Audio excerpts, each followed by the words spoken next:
Hey? Oh, he, a while ago though. Last I saw him was going back that way, but I don't know. Hey, you got a, yeah. You don't happen to have a charger, a phone charger? Oh, cool. But yes, if I see him, I'll tell him to come see you.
I've got to hook up to the boys inside.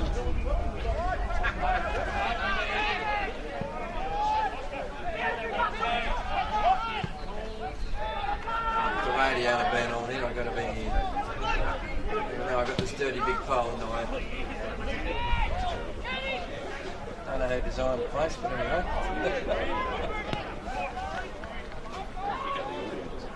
Hey? Yeah, it's picking up at the same. I'll have the radio boys inside plugged in for the main game. Yeah.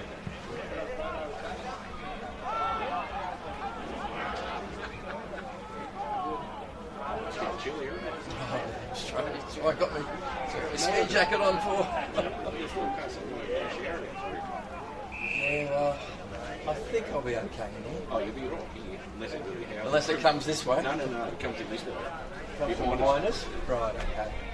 That's good to know. Might still come through my gap here. I've got a rain jacket for this thing I can put on it.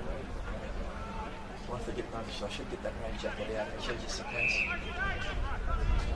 So what, about the second quarter you reckon it might come through? Yeah, well. What, missus? Okay, what I saw when I was driving up here, there was 75% chance of rain. Yeah, when I was driving over here this morning, just from mowing, there was just rain up in the hills, and so well, it's very isolated, so it's probably just going to come through in showers. So I was thinking, Could have a crawl. Is it a draw at the moment? No. I don't know what they've that's a done. goal difference. Sure? Yep.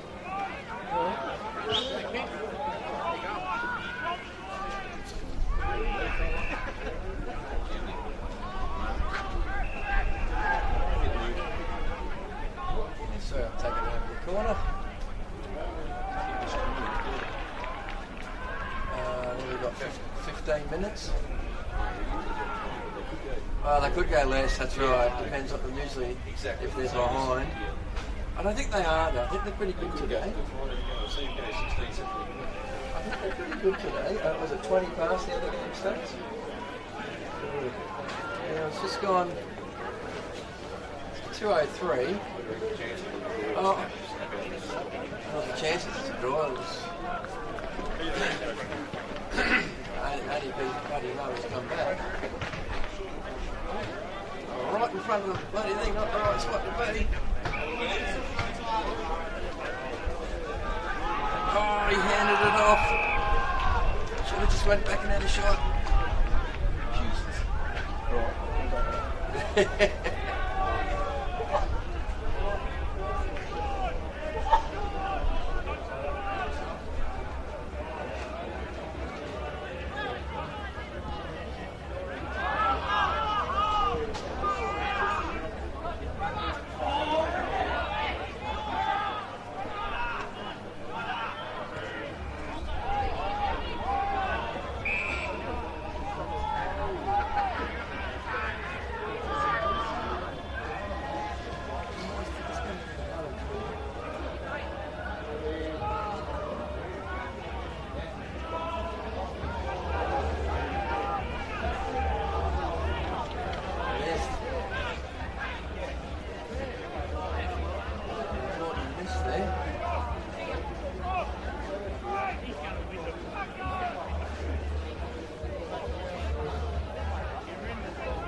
seconds left. He's not going to get to it, James. He's not going to get to it.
Good afternoon and welcome to Western Park in Warragul for this big Round 8 Alinta Energy Gippsland League clash between Warragul and Moe. Both sides are out there. Warragul arguably have the best midfield in the comp. Super competitive in their first 7 weeks, but only have the 2 wins to date. Will today be the day they get the job done against a highly fancied Moe side who sits second on the ladder and are certainly playing some good footy at the moment. Their forward line is a little bit depleted today, so that might be a question mark. Can they kick a winning score? But they are certainly travelling along nicely. Great to have your company. My name's Daryl Cooling. Joining me, my co-caller this afternoon is Rob Popplestone. Poppy, good afternoon to you. G'day, Scott. G'day, Gippsland. The weather's been kind, really. I thought we might get a little bit more rain than what we've had in the area, and obviously even in the last 24 hours they don't seem to have had a lot. The ground looks in superb condition. Both sides, on paper at least, reasonably even matched, and I'm hoping to see a game that sort of unfolds that way. Yeah, certainly looking forward to it. Nick Lucchino's here, the special comments for Carpet Country this afternoon. Boxer, how are you? Yeah, good, thanks, Scott, and everybody else out there and team. Yeah, great to be here, Scott. Conditions are perfect, like Scott, like Poppy said, and I see a bit of an upset brewing here. I reckon Warragul can actually win at home today as well, and Moe have been up and down, so their consistency really worries me. So we'll see what Warragul can bring out this afternoon, Scott. Just give us a quick tip and a margin, Box. I'll go Warragul by 12 points. All right, Poppy, what was yours tip? Warragul by a goal. Okay, and welcome Paul Carter this afternoon. Good afternoon, Daryl and listeners. Well, Moe have won 6 of the last 7 and 9 of the last 11 against Warragul, but this Warragul team of 2024 is far more complete. Remember, they had an injury-ravaged season last year, and they're still only getting players back as we go.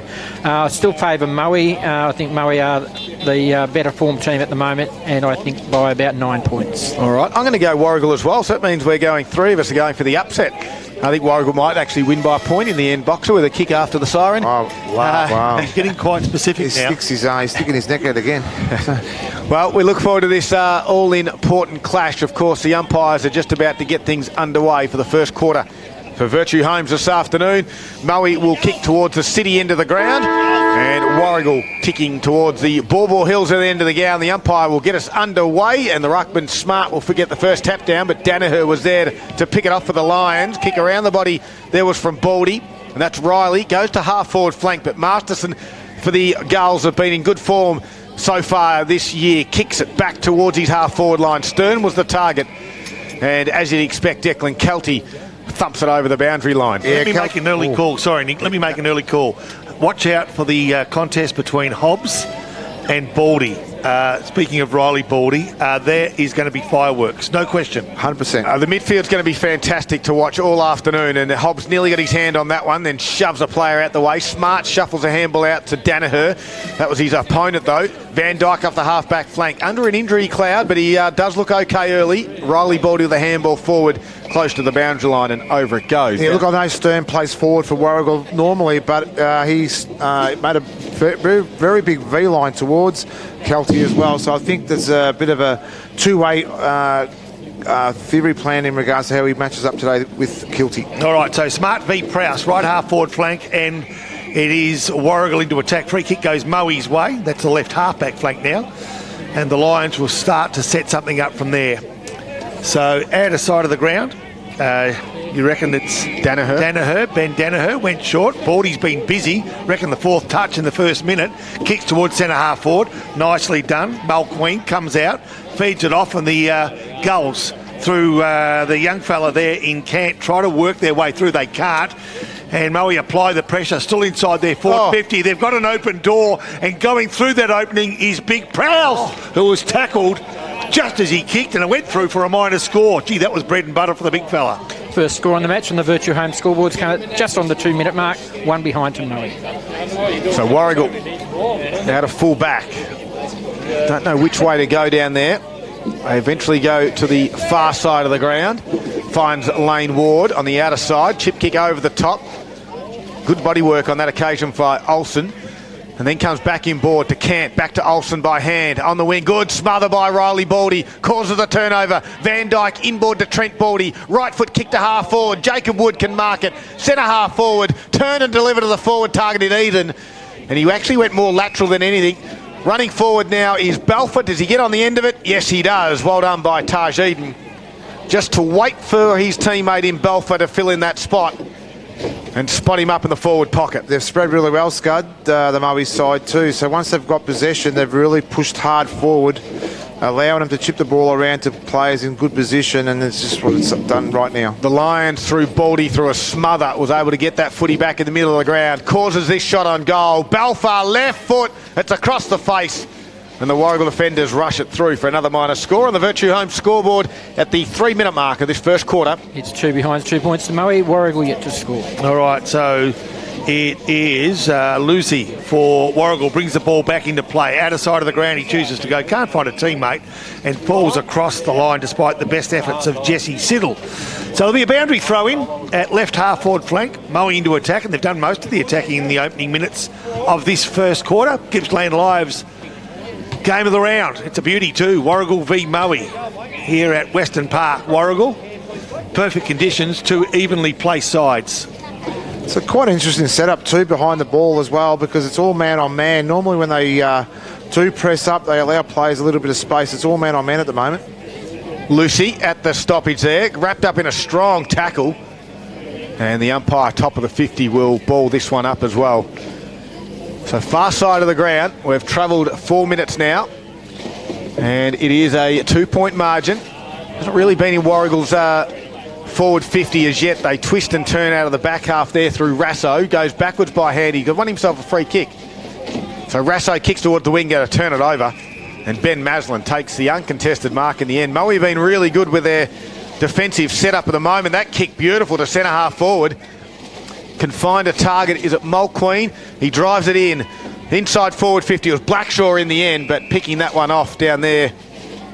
And looks to be on the far side of the ground.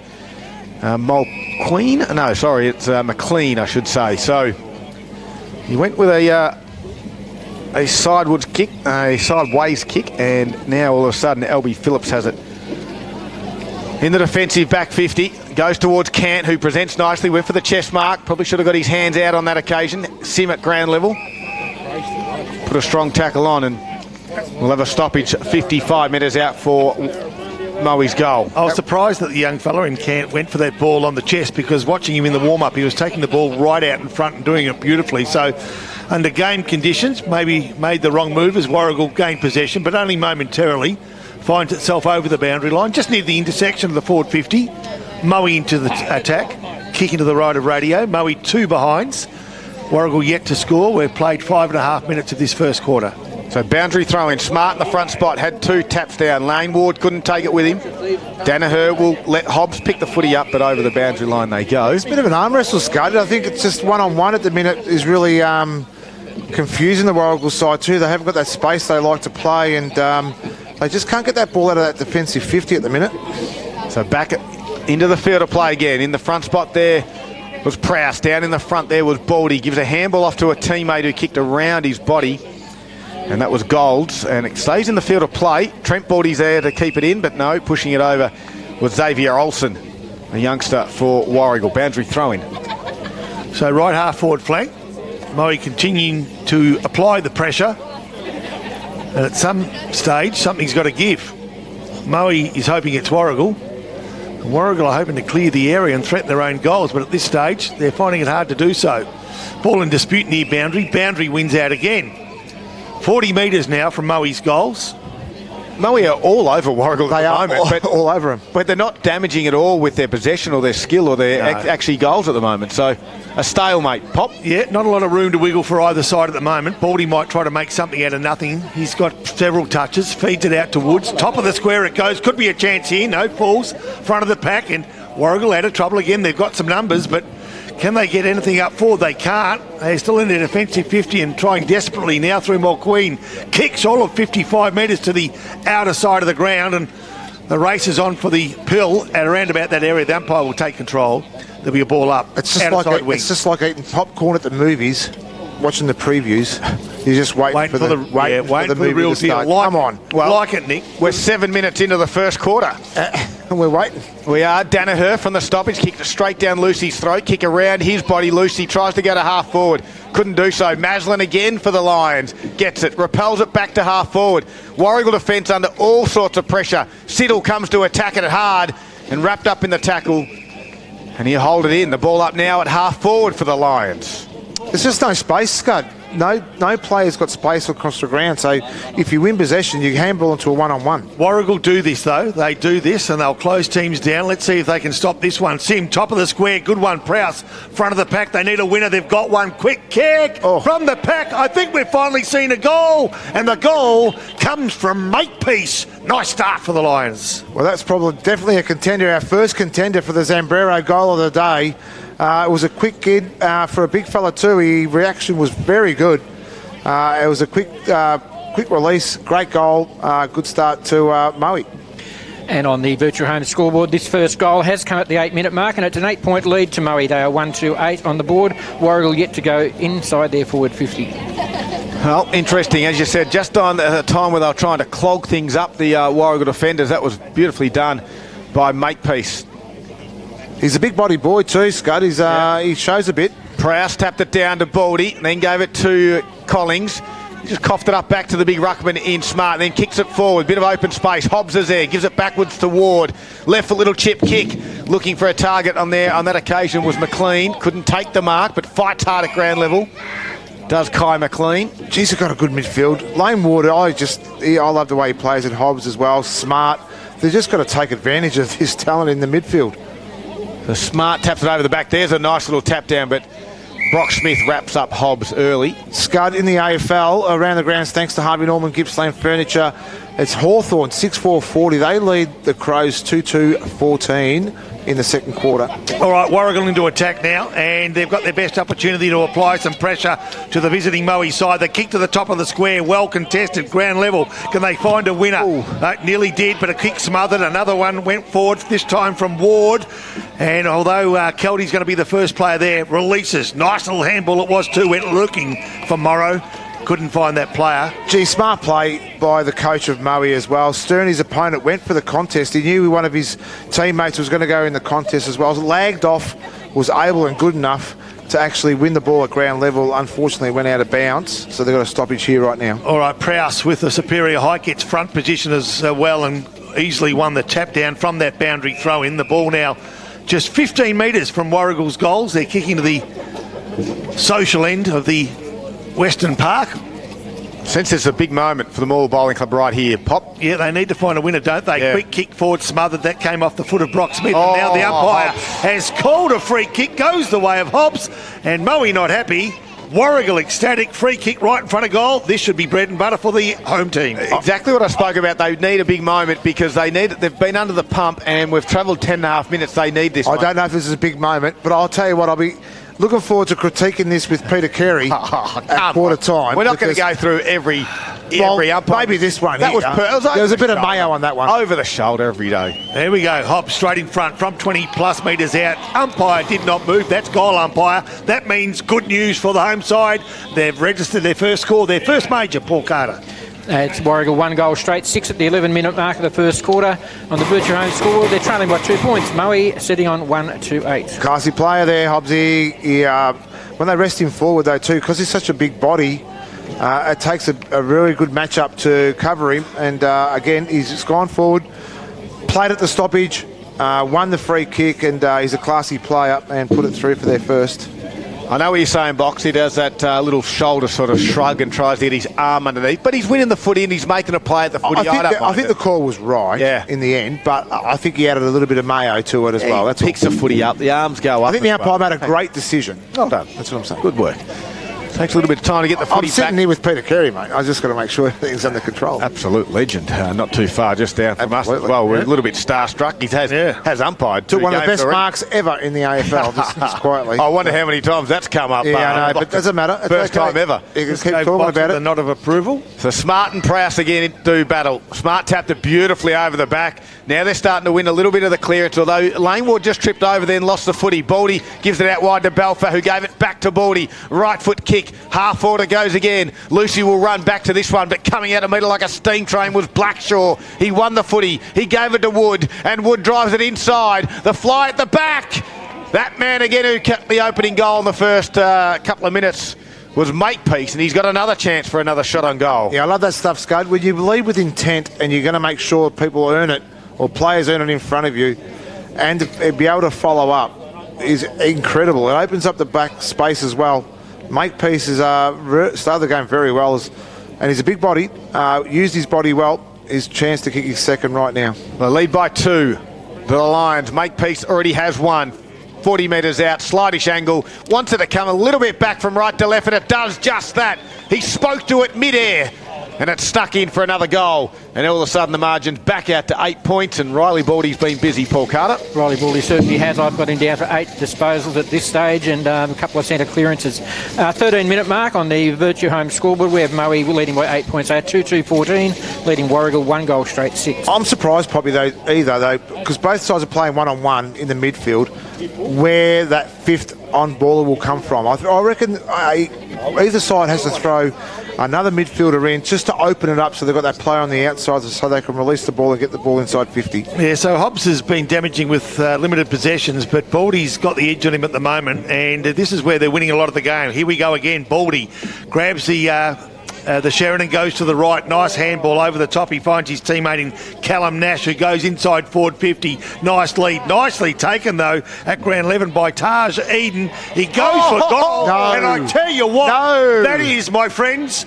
a contender for our Zambrero goal of the day. I tell you, that's not the contender. I reckon if anyone can match that goal, that ball spun in about 4 different ways before it found its mark. Again, that was Makepeace who led out, started by Baldy as well in the midfield, so he's got his 9th possession. So Warragul have to start doing their homework now inside mid against Baldy, because that ball went inside 50. As many times as they've gone in, now they're starting to hurt him on the scoreboard too. So it was a great goal and a great finish. At 3-2-20, Moe at the 14-minute mark. They are leading by 14 points over Warragul, 1 goal straight 6. So here they go again. Smart with a tap down. This time winning it was Wallace in the middle. Then just didn't quite complete the handball. Running through it at pace there, McLean. Wallace goes back again, kicks around the body, bounces inside forward 50. It's a shallow entry though. Numbers there favour at ground level is Warragul, but they can't get a clean handle on it. Now Lucy will come in, duck the shoulder, give a handball across to McLean again. He left it behind. Trent Baldy said, I'll have it, and I'll kick it to half forward. Taj Eden just got through his fingertips at ground level. Back over there was Daniel Smart, gives it back to Masterson. Teammate kicks around the body. McLean in the front spot. Couldn't mark and then got shoved over the boundary line by Trent Baldy. So Hobbs is off Riley Baldy, and now Kay McLean has the job. And apologies earlier too, because I was calling Masterson Mulqueen, but I'm on the job right now. Long sleeve wearing defender. Yep. Left half forward flank. Warragul to attack, but again, through Danaher this time. Moe go forward, the Lions threatening again, being dangerous now. The game's starting to open up just a little, and that's all they need. Sim feeds it off quickly. Third in the chain didn't happen. Sim taken ball and all. Umpire says, yep, fair play, and he'll ball that up. Moe's dominated the inside 50s. We know that already. Paul Carter? 8-6 at the moment. Oh, that dominated then. No, really. a bit closer than what I thought, to be honest. Shallow Warragul. Sorry. That was centre clear. That were clearances. 7-2. Box, you're right. Well done. There we go, Baldy. 8-2. As Trent Baldy 9-2 kicks inside forward 50. That's number 8. Sorry, mate. Yeah.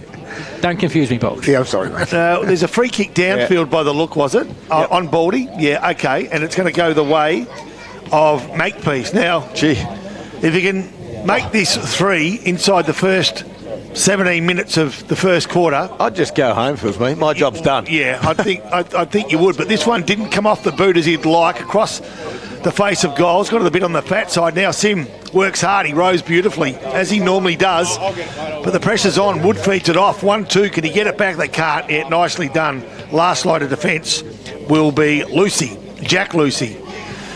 Kicks Wood, threatening the corridor, couldn't find the space, and a turnover comes, and it comes quickly too. The door's open. Who's going to be on the end of it? Is it Van Dyke? No, it's not. And it's Smith who goes inside forward 50. Good tackle, lay some pressure. They need to just get this ball locked up to Warragul, because we've got a lot of game to play, but at this stage, it's not started the way the home side would have liked. So boundary throw in, 17 and a half minutes in. The margin sits at 14.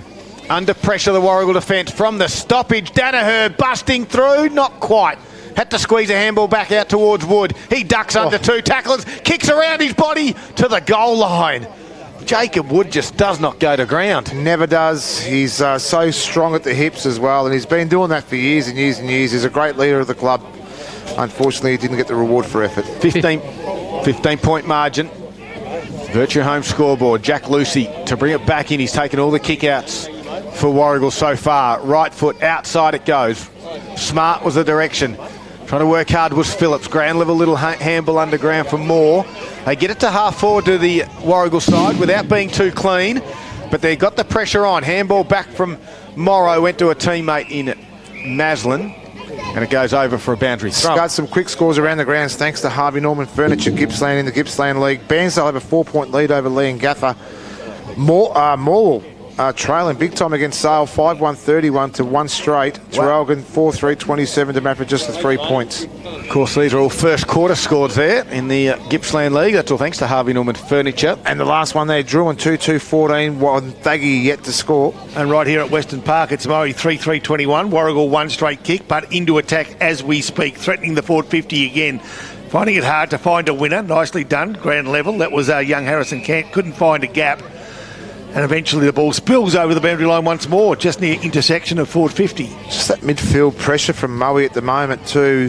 When you allow Riley Baldy and Trent Baldy to do what they can do now, Ben Danaher as well, starting to make an impact. Warragul going to start doing their homework here. Yep, they do. So Mitch Smart gets the tap, finds a teammate. Is that Hobbs? Not sure. It doesn't matter. He had possession. It was Hobbs. And eventually the tackle saw him end ball over the boundary line. Again near the intersection of forward 50. Free kick behind play. It was Hobbs who's getting frustrated. Baldy started it. He lit the fire. And his bro, that's Riley, started it. And coming on the end of it was Trent. Nicely worked out though. So Trent Baldy from inside defensive 50 goes short, tries to thread one through, couldn't find a gap, needs nicely cut off by Daniel Smart, and they keep the ball in the area, do the goals, but can they find a clear passage to goal? That's been the danger. They can't. The pressure from Moe's been sensational. The umpire picks a free kick out there. It's for too high, go the home side's way. Just an errant leg there, and when the play was down low. So to the top of 50 they go. Can they find a winner here? Kelty just leans over a pack of 3 or 4, thumps it down forward, and at ground level, Danaher got the tap to Trent Baldy. Riley was an option. The short kick went out of play on the full, and in turn will go Warragul's way. So Siddle has it outside 50. Although there's going to be another free kick. It's actually, no, it's going to be transferred back down. I think Hobbs and... Yeah, they're still going on about it Baldy, too, mate, yeah, from the last incident before. I said that Hobbs and Baldy were going to have words throughout the day, and there's been several of them. So this will be a 50-metre penalty, and Jesse Siddle will kick from pretty much the point of the square, very slight angle. I was watching that too. It's Trent and Hobbs at the moment, and right. big brother Riley has been playing the protective brother at the minute, but it's going to cost him a goal by the sound of it. So Siddle, slightish angle from about 15 metres out. Should not miss from here and will not miss from here. He puts it through the middle. He absolutely loves it, and I wouldn't be surprised if it's one of the first for the Warragul side is young Jesse Siddle. Well done, Sidsy. That's a much-needed goal for your Warragul side. Just one of those things where you've got to make sure that your headspace is in the right spot. I know you've got to look after your family and all that and your team, but when it's going to cost you a goal, maybe you have to reassess what you do, because they hurt those goals because they had the full control of the game, and those little errant things can turn the game around pretty quickly. 9-point lead to Murray on the Virtue Home scoreboard. 21 minutes of the first quarter being played. 3-3-21 to 2 straight 12. All right, centre break important for the home side. They get momentum. They can be hard to stop. So fighting hard in there was Chris Prowse, but Warragul do get the momentum. But that man in defence, he's very good, isn't he? Declan Kelty plays on quickly. Can he find a teammate? He can. Nash. And Nash from just outside defensive 50. The scoreboard over his left shoulder reading Moe 3-3, Warragul 2 straight goals. 22 minutes gone. He goes back to Kelty under a little bit of pressure. The release was pretty good though. 40-metre kick, found a teammate perfectly, and that teammate was Scott Van Dyke. Plays on, left the man standing as they do, and Van Dyke finds Wood. Wood takes the ball. He'll probably give, no, chooses to go short, gives it back to Prowse, wing, and so Prowse just holds the game up a little bit and then goes long. He's going to threaten forward 50 on this occasion. Back was Masterson. He went for the punch, got him in the chin, and play on. Nicely done, ball and player over the line. Right half forward flank, mowing into attack once more and leading, as we said, by 9 points. His form's been fantastic, Masterman, hasn't it? Like, it's been great all year, Scud. Yeah, it certainly has. He's one of the a great defender for him. And really holds him strong down in that back six. Smart works his ruckman underneath it, but out the back was Danaher. Gave it to Baldy. Left foot kick inside forward 50. Over the leading forward target head. Took a bit of a dive, did Brock Smith, looking for that free kick. And then asked the umpire, how about the shove? We've got a boundary throw in. Hard up on the point post. 23 minutes gone. Margin sits at 9. After Moe got the first goal of the day. Hobbs replied, and then it was Moe through Makepeace and Eden. Siddle getting the last. Get the margin back to 9 from this stoppage. Ducks under it there was Prowse. Wrapped up. Umpire to do it again. I'm not sure who the young female field umpire out there is, but she's doing a really good job just to my eyes. She looks confident, places herself well. It's good to see. Yeah, she's done some number of games down this way, and very good. Yep, absolutely very good, accomplished umpire. Does not take a backward step at all. Good on her. All right, right forward pocket, Moe into attack. Flying high for Warragul was Mitch Smart. Couldn't get a clear handle on it, but doesn't matter. The kick is cleared. Not outside defensive 50, but 40 metres from the visitors' goals, as, again, the lady I spoke of, the field umpire will take control. 40 metres from Moe's goals on the slightest of angles. The visitors leading by 9 points. 3-3-21. Warragul 2 straight goals. Both are as a result of free kicks. 24 minutes gone, first quarter. Another stoppage. And it's been a little bit like this box, hasn't it? It has, mate, and I think that one-on-one sort of game plan at the moment is creating these stoppages all the time. So Prowse to do the ruck duties. That was Chris. Smart was there. Eventually got a handball out the back, although Moe got some numbers. A handball ricocheted out the back. That might be a free kick to Baldy. Got sat on. Umpire said play on. Good handle over the shoulder there from Lane Ward to release Wallace. Kick to half forward. No one there. How does it sit? Pushing back hard into the defence there for the Lions is Gold. He gives it backwards to Nash. He left it behind. He's under pressure. Good little shepherd by his teammate. Nash followed it up. Did well, the youngster. And now just relieves the pressure momentarily. Although nicely marked. The big body there of Danaher. And they've got a blood rule. Lucy's coming off with a blood rule. I think they've got to do something here, Warragul, too, with the Stern-Kelty matchup as well. Stern's very important to that side, but Kelty reads the play so well. He's happy to zone off.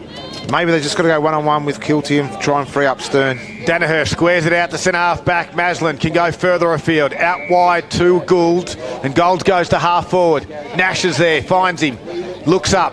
No one presents to the pocket. Now they do. Chips it over the top. It's Riley Baldy. 50 metres out, too far out. Goes into the shallow pocket. Nicely done. And finds his teammate on the outer side. And it might be his brother in Trent, it is. Riley's must have at least a dozen by now, has he, Paul? 11. There you go. Gippsland Isuzu Ute, the new D-Max, now available. Gippsland Isuzu, Princess Highway, Traralgon. Trent Baldy with the shot on goal. 26 minutes just ticked over in the Virtue Homes first quarter. Baldy, tough pocket to kick from. Right foot on its way, kept it skinny. And it's through for a minor score. The new Kingston and Ranch style Windsor are a couple of the unique homes from Virtue Homes on display now. Moe 10-point leaders, 3-4-22, leading Warragul 2 straight 12, 26 and a half played. So Masterson, to bring the ball back into play, chooses to come to the, what would you call this side of the ground? We'll call it the commentary position, why don't we? As we go inboard now, Moe just cut it off probably too easily, nicely faded. The handball there by Golds goes inside forward 50 again, and the umpire's paid the mark. It was a nice mark too. Is it Big Prowse? Yeah, Nick, the other one. Yeah, so Nick Prowse. So he's taking this ball. 6 forward 50 marks to Moe, none yet to Warragul. Wow. So these are the sorts of ones that can hurt you. 27 minutes gone first quarter. You know, Moe have had most of the play, but if they can get away with being within 2 goals, that's a win. But I fear it might be greater than that after the kick from Prowse. No, just put a little bit too much right to left on it, and there's the behind. So another score edges out just marginally, Paul Carter. 11-point lead on the Virtue Homes scoreboard to Moe, 3-5-23 to 2 straight 12. They've dominated the forward 50 for the Moe, but 8 scoring shots for only 3 goals. They'd be disappointed with that. Ward kicks it into Hughes, and Hughes will give it back to him. and Ward can find Paddy Carpenter. And Carpenter, defensive 50. This is better from Warragul. The Carpenter's kick just gets to Paul. And that's Bailey Paul, sorry. He kicks out towards the coach's box area. Masterson takes the mark. He'll be rewarded. He had 2 bites at it. He's on the wing, Masterson. Looks towards Stern direction. He presents. Kelty's there as well. Kelty got to the front spot somehow. And when you know that he can go forward and become a dangerous forward, and then he's down back and he gets to the front spot. Gee, if you get a clone of footballer and you want someone to look like it, I reckon Declan Kelty might be my choice, I think. He just reads it so well, Scud. He just read that perfectly. He was caught behind early, and he managed to work his way to the front. And we've seen him be a good forward in the past as well. We have, definitely. And, you know, what is he, 6'3", 6'4"? Yep. Runs well, reads the play. Yeah, he's a brilliant footballer. Super job. Ball now, wing, and Moe in possession, taking a ground. Play on's the call, good call, and now probably no option other than the ball this one up. So there we go, ticking closer towards 30 minutes. We've played near on 29 minutes. Moe 3-5-23, Warragul 2 straight kicks. Ball back into play, nice tackle, nowhere to go. Plenty of numbers around the ball. But you'd hate to be a Warragul forward at the moment, though, too, because Moe's midfield is on top. So right now the ball's coming in very scattered. So it's very frustrating to be a Warragul forward at the minute. The tap was from mid-Smart at ground level, though. It was Harry Sim that took the ball. He got taken in turn. Smart's had 19 hit-outs and Prowse 11. That's how many stoppages we've had. Plenty, isn't it, for one quarter of football, or near on, as Hobbs left foot kick round the body, inside torpedo. I'll explain that at quarter time, as Kelty takes a kick. Nice too, gathers all of 30-40 metres. I thought of pushing the back. The umpire picked up what I saw, and the free kick will go Warragul's way. Here they go now. Maybe this time, right on quarter time, they could make something out of this. Out the back of the pack it goes. Moe got the numbers though, 3-1. And they work it out. Oh, dropping the ball and maybe causing some trouble and maybe holding the man. No, the umpire says play on. They're in danger now. Moe, can they find the boundary line? They do. Wow. Can't life change in a split second? And Moe had all the numbers. They did. They had the numbers back. Just that little errant error. I think we'll blame the sun. But they were lucky then too that they didn't capitalise on that too then, Warragul. All right, just 20 metres from Warragul's goals. Prowse got the tap. They'll be happy to see this one over the boundary line. Baldy gets taken and a free kick goes Baldy's way. Umpire's called it nicely. Yep, good call. Well, the umpire. And there was no need for Lane Ward to do that, but Baldy's experienced enough to accentuate the touch, and the call was right in the end. Just dumb play, really. When your side's rarely into attack, you get the opportunity and you give a cheap one away. So Baldy, the kick smothered off the boot. Now let's see what we can make of this one. The handball inside. They've been pretty good, Moe, under pressure, and that remains the same. Under pressure, they hold the ball in. You know, it's a brilliant. You already spoke about one female umpire. We've got two central female umpires who have taken control of the game, and it's absolutely brilliant. I think it's great. So ball up right in front of the commentary box. Inside, Warragul's attacking forward 50. Danaher took on 2 or 3, lost the footy. Didn't get paid, and Scott Van Dyke nearly kicks it into the commentary box, or the can bar might get a piece of that. They're not too keen. I reckon we're going to see a siren before he releases. It's going to be close. Well, he's too far out to score. This is 31 minutes gone. Harrison Cant, left foot kick, high inside forward 50. They'd love to pinch one here. Standing underneath it, though, was the big ruckman. He dropped the mark that he should have taken there, and now Baldy took on the tackler again. And Hobbs lets him know about it. Yep. And if Warragul can pinch one late in this first quarter, the margin currently sits at 11. They'll take this every day of the week because Moe's certainly been in control. Can we will something over the line late in the last quarter? Shepherding, free kick Warragul. It's going to go to the ruck. It's probably in the wrong hands. No offence to Big Mitch, but... Well, he's not going to waste any time. Wait a minute. You better not play on, because if the siren goes at the same time... Well, time on's just been called. It's now back on, and he wastes no time. Kicks around the body. He puts it through. Wow. And Smart. What the hell Box was that? has called him the worst kick in the comp. And it was. Now, hang on. Don't put words in your mouth, but I was thinking it. He's kicked the Zambrero goal that I contend, if you don't mind, Boxer. I blame Moe for that goal happening, because Moe had no one on the goal line when he was lining up. They all thought that it was going to go skew if. It went all but 2 metres high, and there was no one on the goal line. But well done. I eat my words right now. He's a great kick. What's that called? An accidental drop punt, wasn't it? That one? A tumble I punt. can't say it on air. I've already had one indiscretion today. Okay, it's a 5-point lead, believe it or not, after all of this. At the 32.5-minute mark of this first quarter, Virtue Home scoreboard, Moe 3-5-23, Warragul 3 goals straight 18. All right, Smart flies high, but Moe get the clearance as they've done.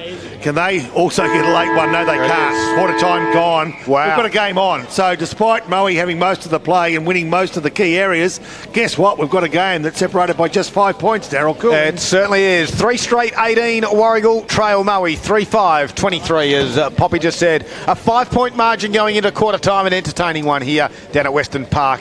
As we said, in round 8 of the Elintra Energy Gippsland League. We need a quick break at quarter time. It's all thanks to Harvey Norman, Electrical Gippsland.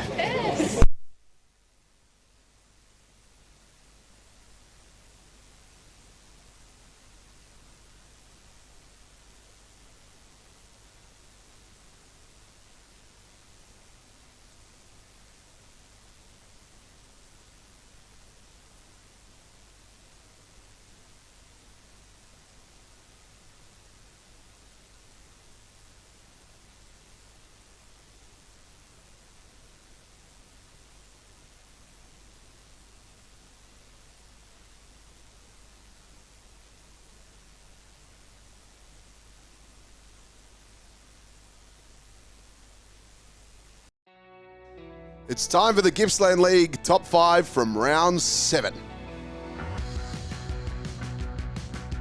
We kick it off with number 1, Noah Anderson from Wonthaggi.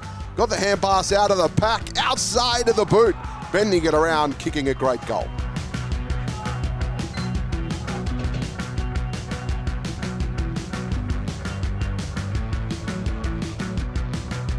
Kicking off at number 2, Ben Danaher here from Moe. An absolute huge roost. Gets it out the pack. He's about 65 from home. He gets the kind bounce and it goes all the way.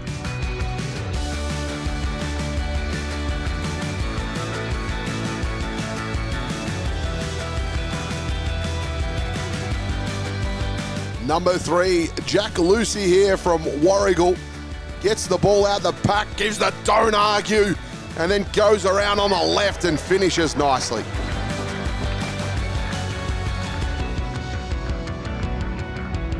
Number 4, it's Caleb Corwin here from Mafra. This is some beautiful work, this, a real classy finish. Finds himself in a little bit of space, starts running in towards goal. Whoop, sells the candy, takes a bounce as well, and then finishes as calm as you'd like.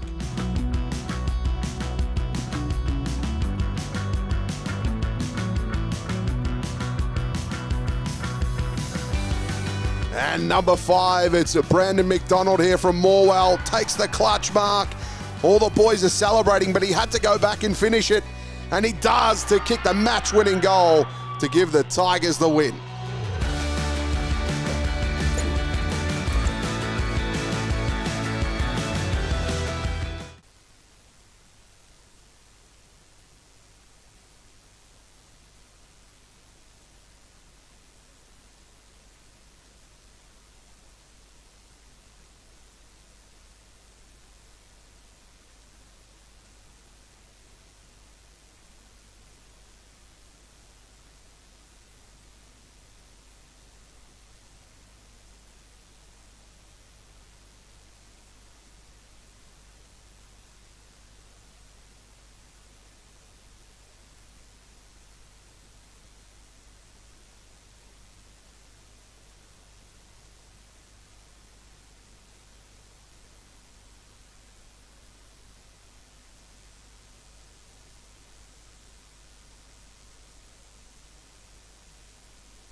It's quarter time, and the feeling is that Moe lead it by 5 points, but Warragul well and truly in the game. 3 straight 18. Warragul, they trail Moe 3-5-23. Paul Carter's here now with all the key stats, all thanks to Gippsland Isuzu Ute. Now inside forward 50 marks and inside forward 50s, all in favour of the Lions. Certainly are, Daryl, and it was... inside 50s were 12-6 Moe's way. The clearances, however, Warragul 11-10, so it's pretty even. 4 3 centre clearances Moe's way. 5 free kicks to Warragul, 4 to Moe. Moe controlled the ball for most of the day. 20-12 were the marks, 5-1 contested marks, 6 marks inside 50 to Warragul's nothing. Here's the one that really gets you though. Set shots, scores some set shots. Warragul 3 goals straight, Moe 1 goal 3. So Moe have had 4 set shots at goal for just 1 goal at this stage. Mitch Smart, as I said, 20 hit-outs in the first quarter, 12 hit-outs to Chris Prowse, so quite a number of stoppages there. Lane Ward, 8 disposals, 6 to Jack Lucy, 4 to Tom Hobbs. Riley Baldy, 6 of each, 6 marks and handballs, 4 clearances, 12 disposals. Trent Baldy, 6 with Scott Van Dyke and Ben Danaher, both 6 disposals as well. Bit of an injury concern at quarter time there. Harry Sims coming from the field. He's walking into the rooms as well. He's going to get checked out in the rooms. These sides are going back out there. So Moe, just a little bit of a concern with young Harry Sim. What have you got? Well, that'd be a big loss. Yeah, absolutely will be. We'll sort of trying to keep you up to date with that as it happens. Nick Lucino's got some scores around the grounds, all thanks to Harvey Norman Furniture. Yeah, thanks, Scud. And in the Gippsland League, Leon Gatho, 139. Bairnsdale lead there by 3 points, 2 straight 12. Sale, 5-2-32. Great comeback by Moore, 5-1-31. Warragul 6-3-39. Big leaders against Mafra, 1-4-10. Wonthaggi just the 3 points against Druin, 2-3-15. So 12-point leads there for Druin. In the mid-Gippy, Ballara 1-2-8, Trail Tour 5-2-32, Fish Creek 4-7-31, Tarwin 1-4-10, Foster 4-1-25 to Stony Creek 4-4-28, MDU 6-5-41, lead Newboroughs 1-3-9, and Yanar 3-3-21, Trail Thorpedale 4 straight 24. Thanks very much, Nick Lucino. I like the North Gippy. I'll come back to that one very shortly. All right, as the umpire's about to get the second quarter underway, Nick Lucino's here for Carpet Country this afternoon, helping dreams become a reality since 1981, as Lucy and Prowse will go at it again. No one can really win the stoppage except for Lane Ward, who will bust out of the middle of the ground, and his right foot kick goes to half forward. A leading target out there is McLean, twisting back onto the right foot. Inside forward 50 is a better entry. Can't quite complete the mark though. Maslin takes on the tackler of Wallace. And we're going to stoppage inside Warragul's forward 50. Isn't it funny to see Lane Ward come out of the middle, and probably if he had a left foot, he probably could have got a bit more of an entry. He had to kick it out wide because of that left foot. So Prowse to Danaher, kicked around his body under pressure, bounce over the top. Camp was there, the youngster puts a little fist on. Out the back though was Blackshaw, a sweeping handball out wide to a teammate, and that teammate out there was Lockie Rock. And now eventually back to Baldy. Chisels a kick to Eden at half forward. Nicely done. Gives a handball back to Riley Baldy. 55 metres out. The leading target, Makepeace. Well, he dropped the mark he should have taken. It was right in front of his eyes. And Warragul able to repel this one out. Masterson gets it out to Siddle. And Siddle on a half-back flank looks up. No one really open for him, so he comes back towards the near side. And he finds Hefford. Goes inboard to Lucy. Lucy wants to play on quickly. Right foot kick out towards Siddle. And Siddle can take the mark on the wing. From the wing, he goes towards the half-forward flank, the big man, the goal kicker of the first quarter. It was a kick like you've never seen before. Just imagine a young kid kicking the ball for the first time. That's what it looked like, but it had the desired result as he goes forward, but cut off nicely. Moe's defence has been pretty solid, although they've given up 3 goals. All 3 have come as a result of free kicks. They go towards the outer side. 2-on-1 prospect. Probably wasn't the best prospect. Siddle gives ground. They keep possession. The goals, they go inboard. Nice leg it was too. And that falls in the arms of Lane Ward. So Lane Ward goes outer side to Siddle. And Siddle from the outer side wing, just short of half forward, threatens a forward 50. His defender, his attacker had to stop and prop, and Maslin came over the top and did it nicely. Found the big man in Nick Prowse, outer side wing. He moves the ball quickly. Jeez, he went close to finding his teammate there, but he's going to get a second chance. Baldy to the top of the square. The pressure's on, the back of the pack. The boundary to win, it does. Gee, some nice play there. Was that Baldy over the other side of the ground or not? Eden, I think. Eden, yeah, it was brilliant play. Kept his feet, kept the ball inside. A little bit a la Nick Dacos type of style of play, and just his kick was a little bit wayward. So we've got a boundary throw in. Dangerous spot for this Warragul defence. We're 2.25 minutes in. The margin still sits at 5. Prowse taps it down. Wood tries to run onto it. Tries to dive on it in the end.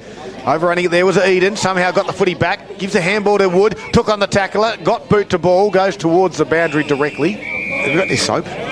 What's wrong? I have to wash my mouth out. Okay. Said Nick Dacos. Yeah. Christ. Did you really? Yeah, I did. Who were you meaning to say? I don't know. Nick Prowse? I don't know. No, I just sort of tried to emulate what he does with the football. Right.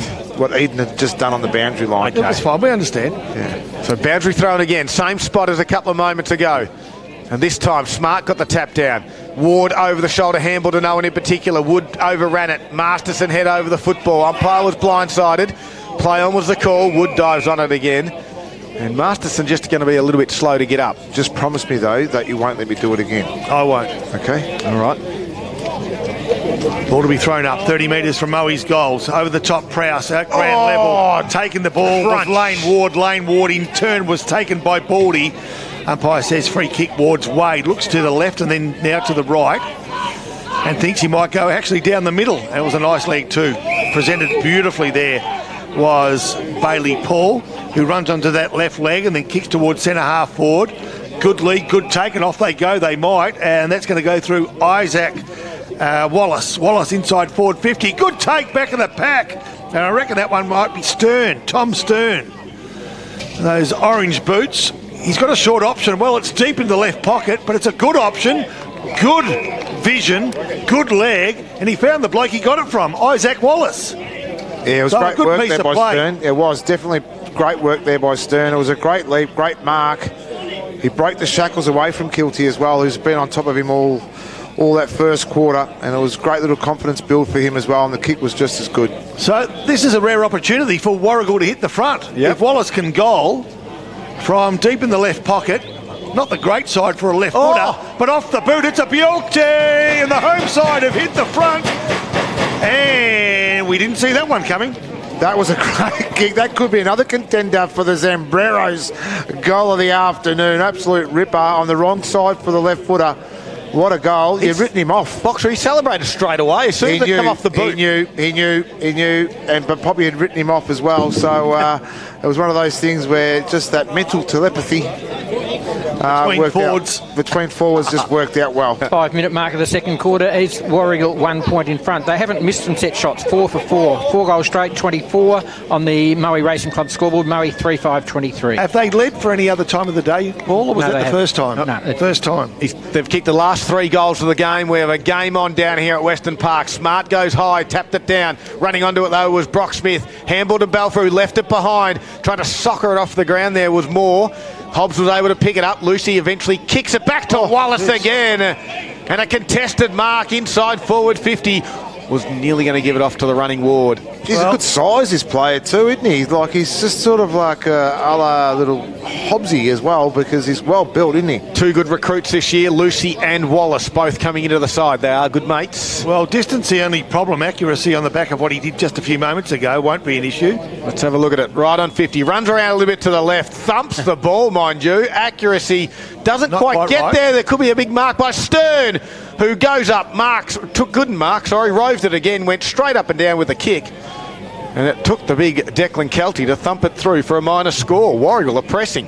Warragul 4-1-25, leading by 2 points over Moe 3-5-23. Moe Racing Club scoreboard, 7 minute mark, second quarter.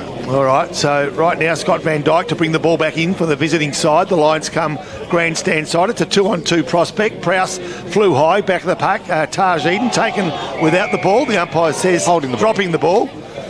And that's the reason he didn't have the ball. He dropped it. Free kick will go Masterson's way. He's been busy and solid, as he is. And then plays on that right leg. Kicks to within 35 metres of goals. Needs a winner here. Front of the pack, good mark. Coming through beautifully was Scott Van Dyke. So he goes short to Sim, who's back on the ground. Good work. Harry Sim, A-OK. Thumbs up. Should be right, mate. Probably Mike Quinn's come off for Warragul, holding his groin at the minute, so I'll keep an eye on that one. Thank you. Sim goes. Nice tap forward. On a attempted tap forward by Blackshaw. Went Warragul's way. Nicely done by Lucy for the goals. Just outside forward 50 now. In fact, has it spilled over the boundary line? Yep.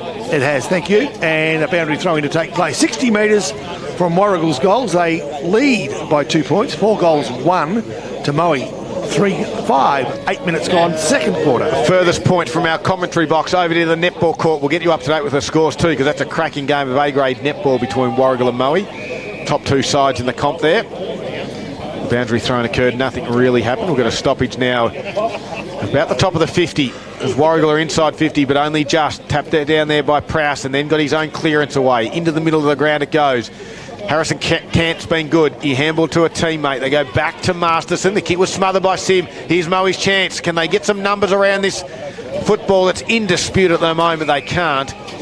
But they're able to cause the stoppage right in the middle of Western Park. 8.5 minutes into the second quarter for the Moe Racing Club in Club Eastwood. Become a member today. Save on meals, race day entry at the Moe Racing Club. Might go there on Monday. I think they've got a race meeting Monday. There you go. 2 point is the margin. Collins gave it across to Baldy, who gave it out the back to Golds. He kicks out wide to Belfer in front of Cant. Inboard handball from Belfer to Trent Baldy. Big gives it back to Belfer, who ran on. He's 60 metres out. He kicks to the big target in Prowse. Spoil over the back, front and square there was Sim. Gave a handball to Makepeace, he's got 2, and now he bounces one through, and now he's got 3 for the afternoon, and Moe regained the lead. Going to give a little bit of credit to Belfer as well. He showed a little bit of class then on that wing. Just to get the 1-2 back from Baldy, but just do it with the one hand on the run, full and settled. And full pace as well. Got the ball into a contest, and I love this move of Makepeace. I've got a chew in my mouth. Makepeace down at full forward, big-bodied, third goal of the afternoon. 2 of them have come from ground level as well, so well done. All right, so Warragul, I'll throw you over to Paul Carter in just a moment because Danaher's got the ball, threads one through to Baldy. This time it's Trent Baldy, comes half forward flank towards Woods. Swings around that right leg. Kick needs to be perfect, not quite. Sim had to bend. Picked it up beautifully, though. Got rid of the ball with a handball. Can he find a teammate? He can. Eden all just went searching for it. Bryce Collins couldn't find that player. Gets a second chance. And as I throw the ball over the boundary line, I also throw to Paul Carter. It's a 4-point lead to Moe, 9-minute mark of the second quarter on the Moe Racing Club scoreboard. A boundary throwing. Moe's attacking forward 50. Smart and Prowse to do the ruck duties. Lots of numbers around this contest. Smart with a tap down. Out the back there was a Garner. He kicks across the face of the goal. Just bounces up out of the way of Cant. Now Belfer in the front spot. Gives a handball to Wood. Running towards the boundary line. Kick back around his body. And he can't screw it back enough. Scud, I better do this because I'm being told I'm a hypocrite. North Gippy have been very regular over the years. They've given us all the scores here, so I need to get some scores out as well. Absolutely. You got a bit of time. That went ball out of bounds on the full. So you're over to you, Paul. Boxer. It's Gormandale 1 straight 6 to Yallourn North 5-2-32. The play's in now. I'll give it back to you, boys. All right, okay. Garner's got it in the defensive 50. Goes out to the wing. Looking for Siddle, who can elevate and take a mark. He's been good this afternoon as Jesse Siddle. Very good. His best game, I reckon, to date. Needs to continue that on. Kicks down the line, looking for Stern in the front spot, though. It was hard to move back there, and that is it. No, we've got another whistle. So Jack Casson took the mark. A whistle's gone. We've got a 50-metre penalty, and Jack Casson will have a shot for goal. You'd think the man on the mark might be about 35 metres out. It's a nice 50. It is a good one. It's a nice 50. Man on the mark might be about 38 metres out. So Jack Casson will look to regain the lead for his home side in Warragul. They've sort of straightened him up a bit from where he took the ball too. Yeah. So certainly a good angle at it now. Distance shouldn't be a problem. They have to probably kick it about 48 metres. Kicking towards the city end of the ground, the highway end here. Skips in. He's a left footer. Comes in. Puts it on its way. Make no mistake about the accuracy or the distance. The goals are back in front as Casson gets his first. Yeah, nice kick there by Casson too. I watched him pre-game having a few shots at goals too, but he had a very awkward style coming in, but it's got very, very effective and got plenty of height on the ball and plenty of distance too, so a great finish there too from Casson. Third lead change of the quarter sees Warragul in front at the 12-minute mark of the second quarter.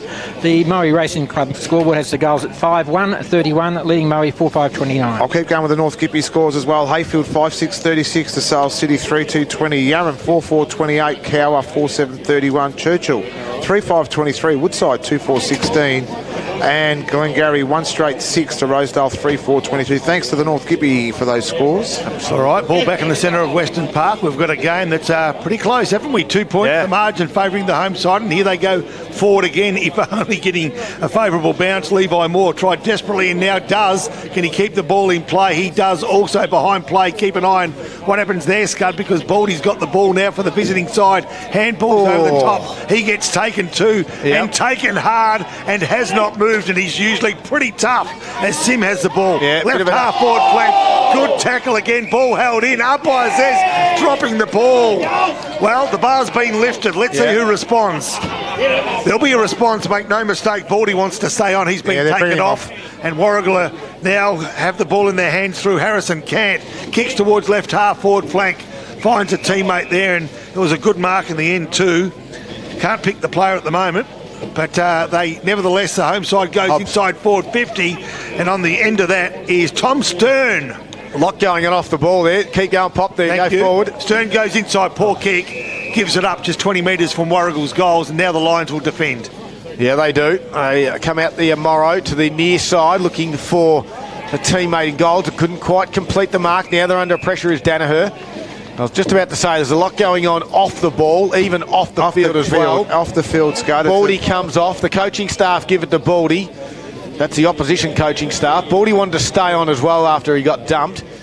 So just a little bit of niggle in this game in the 14-minute mark of the second quarter. We're in it. Warragul's attacking 50. Hobbs shrugged the tackle, gave a handball. Here's Albie Phillips. Left foot kick around the body, top of the square in the front spot. Casson again takes the mark on the chest. I'm putting this one down, obviously. Directly in front. This is what happens to Scud, though, as well. The Moe midfield were well on top in that first quarter. But all of a sudden, they've just turned the edge on a little bit towards their favour as well, Warragul. Casson wastes no time, puts it through the middle. He's got 2 within a couple of minutes as well. Warragul extend the lead, Paul Carter. Out to 8 points. They've kicked 6 goals, 37 to Moe, 4-5-29. 5 marks inside 50 this quarter to Warragul, none to Moe. Well, that was a reverse of the first quarter. Exactly. Yeah, it's just Baldy's back on now too for Moe as well, fellas. As there was no real ill effect after that knock. It's pretty tough.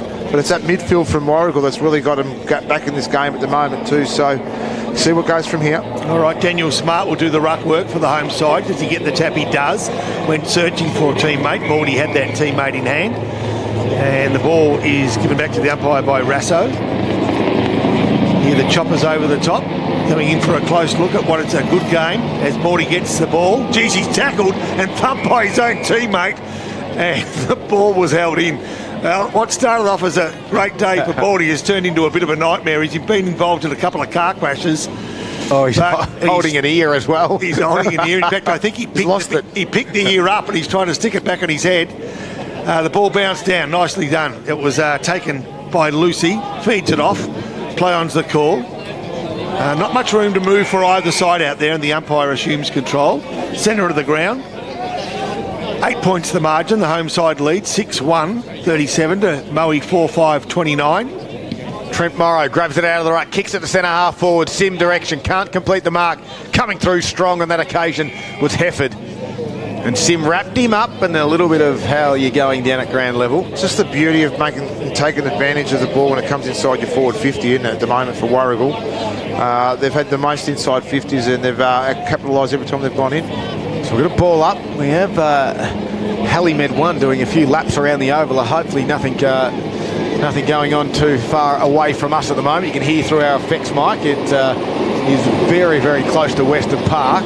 Probably going to the oval across the road, to be honest. Well, it might just be, as it's right above us here at Western Park at the moment. And I wouldn't be surprised if you're spot on. Box up. It looks as though my lift home's arrived now. Yeah, feeling well, are you, Poppy? So half-back flank, Lucy has it, kicks it out wide to the wing area. Margin sits at 8 points in favour of Warragul at the moment. And they go forward to half forward. Gets over the top of the 50 it is for the Warragul side. Boundary throw-in out near the netball courts. Warragul 20 marks to 7 this quarter. Just full control they've had, just by that stat alone. Full control. And we've only been playing, we've been playing 18 minutes so far. So boundary throwing occurs. Ruckman is Morrow, gets to the front spot. Ball hits the deck. No one can win it out of there. Play on to the umpire. Out the back. Hobbs will kick around his body. Doesn't go a great distance. And Wood got tackled. Didn't go the required. So we have a ball up. Scud in the AFL. Big upset happened here. We'll call it an upset, but Hawthorn have been in great form as well. 10-6-66. They lead the Crows only 2-6-18. Wow. Garner from the stoppage. Handball to cross over the top. Moe's got some numbers over. The free kick is going to go Moe's way in Danaher. And Danaher has it for the Lions at half back. So Danaher now has got the option of a runner. No, just holds onto it. Doesn't want to burn it, but now gives it to the option that was there a moment ago. Still at right half-back flank of the visiting side. They're trailing by 8 points. 18.5 minutes gone, second quarter. Baldy gets hold of it. Starting to work himself into the game. You get the feeling the harder it gets, the better he gets. He likes it that way, Baldy. Along the line, can he find a teammate? He can. The sun in the eyes at the right half-forward flank. There's a short option there presented by Brock Smith. And now he's right on right half-forward flank. Not a lot of movement, though, in front of the half-forward flank. And Prowse, geez, he nearly took a nice mark front of the pack. The umpires picked one out. It's going to go... Is it called like a tunnel? Mowey's way. Yeah, spot on box. It was a tunnelling infringement, was it? He sort of got up on the shoulders and then sort of got pushed underneath. Yeah. He's got a great vertical leap, this bloke, too, so makes it hard for Masterson. What a great call by the umpire too, though. That was... because a lot was happening. Absolutely. There was so much play around the plate. It'll need something special from outside 50, and they're not going to get that, but it will go to the right spot. Top of the square. Hands up. Baldy, quick kick. Smothered. Taken over the line, or attempted to. No, Baldy was taken with ball. That's Trent Baldy. And there'll be a ball up just 2 metres in front of the left or the right behind post as you look from centre of Western Park. Moe into attack. Warragul looking for the safety of the boundary, or close to. They get it. Quick kick from the pack. Great kick. Well, kick for touch. Okay, and it found touch. And it'll be a boundary throw-in, 40 metres from the visitors' goals. Here's the update there from down at Parrot Park. Leongatha 1-6-12 for Vansdale, 4 straight 24. It's one of these weekends, I tell you. I don't know who it will be. It's one of the weekends. There's 2 upsets that will occur in the Gippsland League. I just don't know which teams it will be. In the thriller, down at Sale, 7-4-46 Morwell, 7-5-47. So, unless you can tell me a little bit different, you got some live scores? I'm pretty good. No idea. Boundary throwing back here. The margin here at Western Park is 8 points. Had a couple of boundary throw-ins, nothing really happening. No scores here. I've got no idea what you're talking about, Boxer. And the good thing is, if there is actually no upsets, that in itself is an upset. Yes. So you're very close. That's right. We thought there might have been. The ball inside the forward 50, 30 metres from Moe's goal. Quick tap out the back. Nicely done it was by Morrow. Can he find a teammate? He can't. The goals have got numbers, but they ran over the ball rather than at the ball. And as a consequence, Moe can apply some more pressure. But they need some room to move. Can they find it? They can through Maslin. Quick kick, left forward pocket's going to find touch. And does. 10 metres from Moe's goals. The other game too, they drew on 5-3-33, one Thaggy, 3-4-22. All games close, especially this one here. 8 points the margin here. Warragul been deadly in front of goal. 6 goals, 1 to Moe, 4 goals, 5. Baldy, geez, roved it beautifully. Tries to thread a handball through. Couldn't find a way through though. Nicely done. Quick hands by Blackshaw to Sim around the body.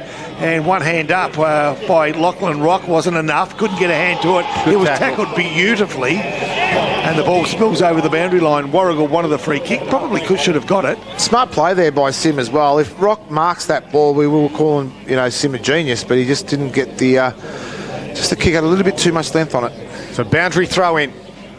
Prowse will do the ruck duties with Daniel Smart on this occasion. Out the back, Collings was there, quickly tackled by Cant. And the youngster, Hefford, comes in to help and says, well done, young fella. He's on the training with the interleague squad at the moment. Currently got 70, got to get down to 25 in a few weeks' time. As Lucy from this stoppage kicks it outside 50, but just a kick at hope, and it didn't quite work out. Scott Van Dyke takes the mark. Forwards present, nothing really much on. They go inside towards Danaher, can't complete the mark, went through his hands. Prowse tried to crash through 3 Warragul defenders. Couldn't do so, you heard the whistle, it's a ball up. Scott Van Dyke's just starting to work into the game. We normally call him quite a fair bit. It's just roaming across that half-back line to set them up. 9 disposals all up. Prowse from the stoppage had a fresh air. He might have hurt his foot on that occasion. He kicked it straight into the opposition ruckman's foot. And Paul, nice little death tap down to Wallace. Then took on a Van Dyke tackle, holding the footy if you don't mind. He got through one, didn't see Van Dyke coming. And again, Van Dyke's going to have another inside forward 50 entry. So Warragul would be liking the way this game is being played. It's a real arm wrestle more times than not, and that's the way they play. Close it down as they go in forward now. Moe out the back of the pack. The long arms and the height of Prowse is always going to be a problem back there. And another occasion, Chris Prowse was unstoppable. So a chance to edge closer. For most of the day they've led. For most of the second quarter they've trailed. But Prowse can bring them from 8 to 2 points behind, and we've played 23 and 3/4 minutes of this second quarter behind play. Hobbs and Baldy still going at it. Importantly, the bloke with the ball is Chris Prowse from 30, maybe 35 metres out on a 45-degree angle.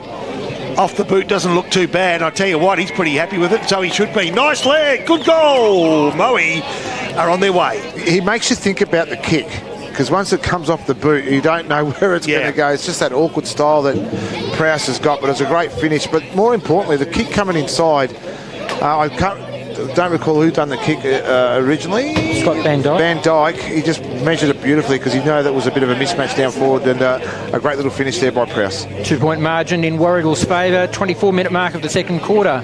Moe Racing Club scoreboard. Warragul 6-1-37, leading Moe 5-5-35. Well, what a good game we have at the moment. Big moments, all thanks to the Mall Bowling Club for a limited time. Sixth tap is better beer. They're about to change it up, so make sure you get in there and check out what it is. As Baldy tried to crash through the middle of the ground. Took on 2 tacklers, didn't quite get through the third. And the third was a big ruckman in Smart. And rewarded with a free kick. He'll handle to the runner in Garner. He drives to centre half forward. Wallace presents and marks on his chest. Turns and looks. Stern's on a lead and finds him. And just sort of wrong-footed Declan Kelty on that occasion, but it was an open forward line for Stern to work into. And the kicker in Wallace was up to it. Great play by Garner. Just that quick movement, just what it does is just created that Kilty had to be on the back foot, because the kick come in so quick. He had no opportunity to even stop that too. It was a great lead by Stern. Yeah, well, Stern was leading to the left side of Wallace even before he turned, knowing what was going to happen. Yep. Open forward line, that's what you can do. Tom Stern comes in from 49 metres out. Thumping kick on its way. It's a beautiful kick of the football. And Warragul all of a sudden get the answer within the space of a minute. And they get it back out to that 8-point margin. Love the shootout. This is a shootout game, and both sides are up to it. So let's sit back and put the seatbelts on. I reckon we're going to be in for a big second half, Scud and team. I think both know now where they stand. It's just a matter of who's going to take the ascendancy later on. Warragul kicked 6 from 6 shots of goal, resulted in 6 goals out of their 7 goals won, 43, and an 8-point lead over Moe, 5-5-35 on the Moe Racing Club scoreboard, 26-minute mark of the second quarter. So Western Park is bathed in sunshine, but I tell you what, there's some dark clouds looming ominously around the ground. Whether they release some rain, we'll wait and see. But definitely we've got all the ingredients of a great game at the moment. Wood was taken by Hobbs. There's some aggression out there. No mistake. I love Hobbs then. He just sit there. He hovered, waited for the ball to bounce, and he just pounced like a leopard. He did too. So now Baldy, unlike a leopard, he kicks to a one-on-one contest. Masterson took his opponent. That was Prowse out of the play. He wanted the free kick, but I thought it was a good contest. Yep. Between Prowse, that's Nick, and also Masterson. Look what they were doing, the Highland Waltz. They were. Both there in the deep in the forward line. 7-point margin on the Moe Racing Club scoreboard. Paddy Carpenter brings it back in, the near side kick. Tried to find Mulqueen, and that was Patrick Mulqueen. Paul Carter is a quarter Highland Waltz back in the day, because it's obviously around your era. Highland Fling. That's the one I was I knew you knew it. It was back in the 30s and 40s. Thank you. 27.5 minutes. Boundary throw in. Front spot is Prowse. Over the back was Smart though. Wood's been working hard. Over the shoulder handball to open space. Hobbs runs onto it to Hefford. Left foot kick around his body to the wing area. Van Dyke will try to spoil on McLean. Great work by Hobbs to get there. And a free kick advantage will be paid, is it? Play on. They said everyone stopped. Not sure the advantage was there. Wilson with a handball over the shoulder. That was Moore, sorry, Levi Moore. And we've got another boundary throw-in right in front of the Moe coaches box here at Western Park. Still a bit of activity going on behind the second oval where the Helimed did land. All right. Fingers crossed, all's okay across the road. Right here, all's okay. We've got a good game. Baldy taken, ball and all. Just wide of right half forward flank. Got the opportunity to take a deep breath. And let's see, yeah, exactly. As the ball spills over the boundary line. Baldy got Ward back. And a bit of that happening throughout the next 60 minutes of football. Wait a minute, free kick's going to be reversed as a result. And not sure what for. A little bit of lip by the boys. Lane Ward goes short. This could be costly again. I've seen a few of those today as Bailey Paul kicks to within 20 metres. Oh, nice one-handed mark ever so cleverly by Kelty. And then goes to the right side, changes direction to the fat side, and now Moe will start to mount an attack from deep from defence, or they'll hope to. But Warragul have closed up shop early, and they're forced to go short. Nash is the player with the ball. Who in turn goes short again, and that's Van Dyke, who tries to crisscross dangerously, but successfully, and off they go from the half-back flank. Handball over the top. Baldy's got a bit of room to move. I was desperately trying to race him down, but Baldy's kick looking for Woods. Clash coming. Clash happening. Well over the top. Walking goal. Taj Eden. Well, Zambero player of the day, resulted in a straightforward goal to Murray. Taj Eden with a goal, but Jacob Wood with the tap was sensational. Body on the line, tapped over the top. Your goal, Jacob Wood. Unbelievable. That was the big moment for me already. I've just penciled that down right now. He took on the player. He ran on with it. He knew he was going to get hit. He knew the hit was coming. You know that Jacob Wood's not going to take a backward step, but the punch was absolutely perfect. So it worked in his favour. And a great finish there. We'll be talking about that at the end of the game. My word, we will. 1 point the difference in the shadows of the half-time siren. 30-minute mark of the second quarter. Moe 6-6-42, trailing Warragul 7-1-43. Moe Racing Club scoreboard. Another quarter that's gone 30 minutes. Back to the middle they go. Ward left it behind. Baldy, that's Trent working hard at ground level. Guess who's on top of him? Hobbs was there. Shuffled it out towards, here's that man, Jacob Wood again. Right foot, chiselling kick at the toes of Prowse. That's where he doesn't want it, but he was good. He gathered it off the deck. Lockie Rock says, I'll kick it to Nash. And Masterson put on a little bit of pressure, but Nash took the grab. And dying moments of the second quarter.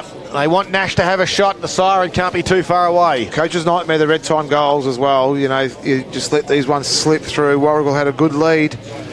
A great action of courage by Jacob Wood early, and then he was in part of this as well. You're spot on, because Warragul got 2 red time goals in the first quarter to get the margin back to 5, and now all of a sudden Moe might get 2 in the second quarter. Nash likes it off the boot, all right, and Moe do get the 2 goals in the red time, and all of a sudden they get the lead back as well going into half-time. And it's the skipper again that's played an inaugural part in that one as well, Scud, and again, just led, and they knew that if they can get their noses in front, it'll just put a little bit of doubt into Warragul's minds into half-time. Hopefully it doesn't. Will you stop taking photos of me, please, Rob Popplestone, and we'll go over to you, Paul Carter. Believe it or not, the margins is exactly the same as it was at quarter time. 5 point lead to Moe, 7-6-48 to Warragul 7-1-43, Moe Racing Club scoreboard. And in the meantime, we've had 8 goals kicked. Yeah. Good quarter. Into 32 minutes of play, as we were in the first quarter. Nicely done by the big Moe Warragul ruckman. I speak of smart, but clearing the area. Free kick paid, holding the man behind the plate, goes the way of Makepeace, who's kicked free. I'll back him from here. He's a big kick. He's a big kick. He's going to need to be, because he's going to kick from outside 50, directly in front, mind you. Big left footer. No breeze. He can't, but he can't arc. He has to run straight. And they've got a field umpire behind him, one in front of him. Big smarts on the goal line. That's clever. He's been directed to by the umpire from behind. He's gone the barrel. He's going the barrel, boys. Yeah, doesn't get onto it. No, I could do that. It was a tumbling punt that landed around about the forward pocket. So a disappointing end to a really impressive and entertaining 30 minutes of football. At half-time, Warragul 7-1, Daryl Cooling, Moe 7 goals 6. Yeah, 5 points is the margin as it was at quarter time. It's been an entertaining first half of football. We got the halftime wrap coming up after the break, of course. That is all thanks to Gippsland Mowers. You are listening to Gippsland Live on TRFM. Right across Gippsland and the Valley. It's been great to have your company. We've got a half of football still to go, so stick with us. It's all thanks to Harvey Norman, Electrical Gippsland.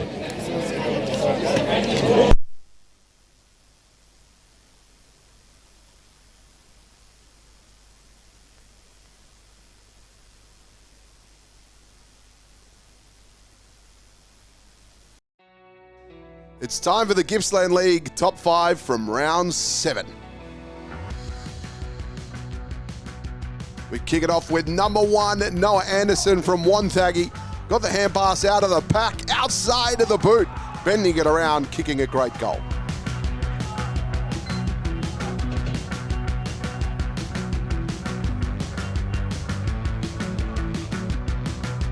Kicking off at number 2, Ben Danaher here from Moe. An absolute huge roost. Gets it out the pack. He's about 65 from home. He gets the kind bounce and it goes all the way.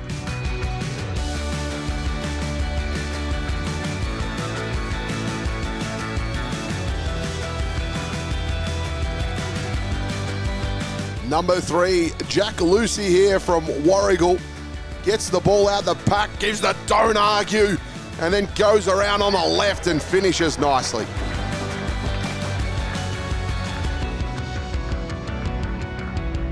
Number 4, it's Caleb Corwin here from Mafra. This is some beautiful work, this, a real classy finish. Finds himself in a little bit of space, starts running in towards goal. Whoop, sells the candy, takes a bounce as well, and then finishes as calm as you'd like.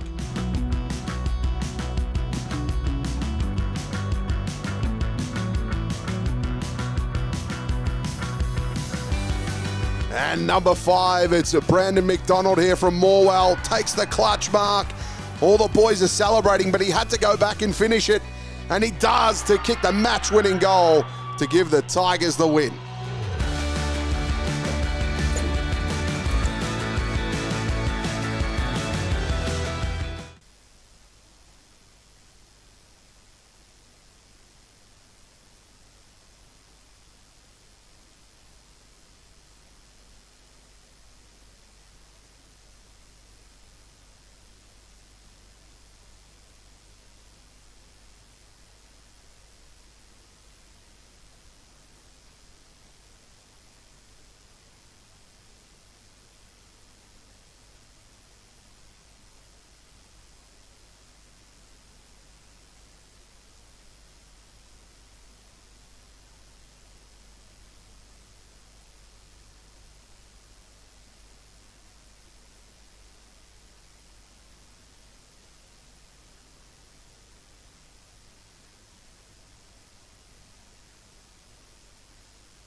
Welcome back. The third quarter is already underway. Rain has just started to fall as well, and we've had a stoppage, but no one really won it. The second stoppage was going to go Lucy's way as he gets the free kick for holding the man. And just gets up a little bit proppy, kicks out wide, has a teammate out there in Moore. He looks up, kicks inside towards Smart. Prowse will try to spoil, couldn't do so. And Smart has really strong hands, but the kicking is the concern. He'd be looking for the handball here. No, he didn't. Kicks off to the pocket. It's a beautiful pass. Kelty comes in, though, and puts it over for a boundary throw-in. So inside the first minute of play, and Warragul's got their first inside forward, 50. I think some early goals will be important if this rain continues. Boxer tells me that the Carper Country, it's going to blow over. I reckon it already has, Scud. Oh, Maslin, that's the younger one. Goes inboard, now gets in the ward towards Ben Maslin, who kicks it outside, although it's now marked by Smart again. This time he gives off the hand to Masterson around the back. The pack will form. Wallace will fly. The ball gets to ground level. Hobbs tries to shove someone out the way. And now Wallace will pick it up. Gives a handball back to Paul. He left the footy behind. Numbers favour now Moe. Danaher just barrels one out. And again, Smart might be able to take this one. But Prowse causes the contest. Ball in dispute. Hobbs with a handball back. McLean with a nice little sidestep. Masterson outside of the boot. Goes across the face of the goal. Did he get some perp? I can see what he was trying to do then too. If he got really good connection on that, that could have actually gone through the big sticks. I don't know which side, but it would have definitely been a chance. All right, so Kelty in the right back pocket waiting for the ball to come back into play. His opponent on the mark. Is that Stern? Has Stern changed boots? He has changed the boots. He's gone for the bright orange to the white ones now. Okay, so Kelty now, right back pocket. Along the line he goes. Can he find a teammate there? He can't, but he will find the boundary, which is... It's okay, a 50-50 contest will take place. Just forward of left half forward. Warragul into attack. Kicking to the social club end. Warragul 7-1, Moe 7-6. Yes, I did say a cat. Kicking a cat. The ball back into play. And ball and all goes over the boundary line once more. Good pressure there from Belfer applied to Luke Garner. So we haven't seen much movement in the last 20 seconds. After the previous throw-in, we'll take two. Tempted to go forward. Baldy can't get a hand on it. Nice little quick give. He's trying to thread his way through. Was Ward. There was nowhere to go. Nice tackle laid, and Ward gave up the ball. And the reward goes to Ben Danaher. His family will have a big week coming up next weekend. Ben Danaher through the midfield. Wasn't a great kick though. It fell in the arms of an opponent. That opponent being Cant, Harrison Cant. He can't find a teammate either, and there'll be a ball up. The rain may have stopped though, but Jesus, it got dark. And a bit cold as well. Might see the lights come on as Baldy comes into play, kicks towards Eden. He went without the ball, but keeps a handle on it, but he'll be beaten by the boundary again. So in front of the coach's box, that's the Moe coach's box. That's his coach's box. There'll be a boundary throw-in. Opening minutes of this third quarter, the margin just 5 points, favouring the visitors Moe. So boundary throw-in. And in the front spot there was Smart. Ward might win this one. Ball just bounced the other direction. Danaher at the bottom of the pack then. And the umpire will do it all again. 4 minutes in, no score. So the margin still sits at the 5 points, as it was at half-time. Smart with a big tap down. Hobbs got held and will win the free kick from Trent Baldy. Baldies and the Hobbs aren't going to have dinner tonight, that's for sure. And they've been at it all afternoon and all fairly just. Hobbs gets called to play on as he creeps around. Kicks down the line, front spot, Scott Van Dyke. Good mark. Takes the grab, he's been ever reliable. Inside the middle of the ground, the kick was dangerous, but the over-the-shoulder free kick will be given. The advantage pays to Riley Baldy. His kick to half forward. A little tussle, Blackshaw at ground level. Toe pokes it. Wood was there to help out as well. And as Wood does on the ground, he fights for it. Kent scoops it up. Missed the handball wide target. And then Danaher will come in. He'll give it to Riley Baldy. Back to Brock Smith they go. He coughs it up. Bailey Paul now has it. The kick around the body was blindly. And now it's taken by Golds. On that occasion, it is James Maslin. And he kicks down towards Trent Baldy. So Trent Baldy, right half forward flank on the commentary side of the ground. Goes looking for Prowse, found that play. A good lead, good leg. And now a good opportunity to increase that margin from 5 to 11. A tough one. He's got the boundary to his left and the fence to his right. Hope that gives you an idea of just how poorly he's placed for a right footer. And he'll kick from 35 metres. It'll take something pretty special. Looks like he's going to take the punt kick option rather than the check side or the kick around. It'd have to be pinpoint perfect. Off the boot went right, pushed right to the thin side and gets a minus score. First score of the quarter. McDonald's Gippsland scoreboard sees Murray leading by 6 points, 7-7 to 7-1. Just that arm wrestle in the midfield again, Hobbs and Baldy. It's just been incredible to watch, and I think Riley might be just that nose in front at the minute, but what a contest we're watching this afternoon with those two. The new feisty McSpicy range at Macca's. Things just got a little more feisty as Lucy comes in board, and then they kick it out wide. Numbers favour Moe though. Collings will reset and go back inside forward 50. Does it get to the back? No, just waiting there, although had a fresh air he did, Baldy, and now it gets to the goal line. They're going to rush it through the Gulls as the rain just starts to pick up again. The margin now back to 7 points. As they bring the ball back in quickly and go towards Smart, it appears, deep in that right back pocket. And he goes short again too. We've had a knock of his kicking style, but he's been pretty effective today. I say, as they play on off the half-back line, they've got some runners from half-back to half-forward. At the bottom of that one, had to sit and wait, was Kosh. He's kicked 2 today. The ball bounces back out of his area. And the race is on towards the outer side of the ground where Masterson is one of the players deep in defence, but Smart was the one there that saw it over the boundary line. That's where I think Moe have been a lot better this afternoon too than from Warragul. Just that ground play, when the ball comes to ground at a contest, Moe seems to have the numbers every contest. It's a boundary throw in. Smart over the back, got it down to Wallace, sold a little bit of candy, comes back across the ground. Is it dangerous? No, they've got a runner out here. And it's Levi Moore, he'll soccer it off the ground. He'll try and get a bit of a run onto it. Bailey Paul will come in to help. Nash was there though for the Lions to try and interrupt that one. He gets a half forward. Rasso attacks it hard. Left foot kick around the body. Dangerous spot. Stern and Kelty. Kelty, the defender. How? He was under the ball. Yeah. How does that work? Good arms, good stretch, 2 bites. Relieves pressure. Kicks it out towards Smith. And Smith will go out towards Maslin. So Maslin now, half-back flank. They've got some runners now on the back of Kelty's beautiful defensive mark. His arms were 3 foot long. They extended to 5 foot in the blink of an eye. He got a fingertip to it, took a second bite as Wallace now for Warragul goes inboard. Risky kick, didn't pay off. And now it's a 50-50 contest.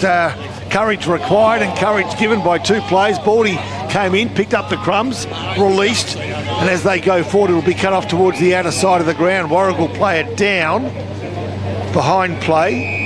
And I reckon that's Jesse Siddle behind play. It is. As the Gulls go forward towards the left half forward flank, back of the pack. They need a winner here. They've got one. Can they find a way forward? It's a handball, but Baldy cuts that off, tries to duck the tackle, but the tackle was a beauty. And Hobbs, of course, came in to lend a hand as well, but the umpire will take control. Right in front of our commentary position. 3rd quarter of Gippsland Live's match of the day. Just rain becoming a little bit of an obstacle for us now on the front of the windscreen here at the commentary box. Nash kicks around or straight into Lucy's chest. So nearly 9 minutes gone, 3rd quarter. Warragul 7 goals, 143. Moe 7, 850, but Warragul into attack. Sheridan's still on the ground, guys. He's been in the hands of the trainers, but looks like he's recovering okay now. Siddle. A boundary throw in. It was tapped down by Prowse. Nash left it behind. Wallace shoved in the back, got a handball away. It's tough in the clinches. Danaher will handball over the shoulder. Here is Jesse Siddle. Had a bit of a fumble. Tries to go back and win it again. Ball still in the play. Nash gave it out of bounds. Boundary throw in. Might be seeing 2 of them. 9.5 minutes. 3rd quarter. Margin sits at 7. Just on a knife's edge at the moment. You sense that Warragul must get the next goal.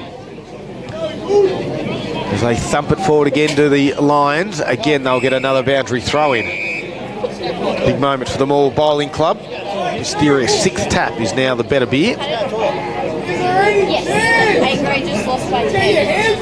So football about to come back in. For the 3rd stoppage in the space of a couple of minutes. And we're going to have another one as it trickled over for another boundary throw-in. What was that, Paul? Lights are on. You've got a mic, you can use it. Sorry, lights are on. No need to whisper here. Lights have come on here at Western Park. As we said, rain's starting to fall, a little bit dark. Boxer thought they'll blow over. It has blown over, mate. It'll dry up very shortly. The windows, that is.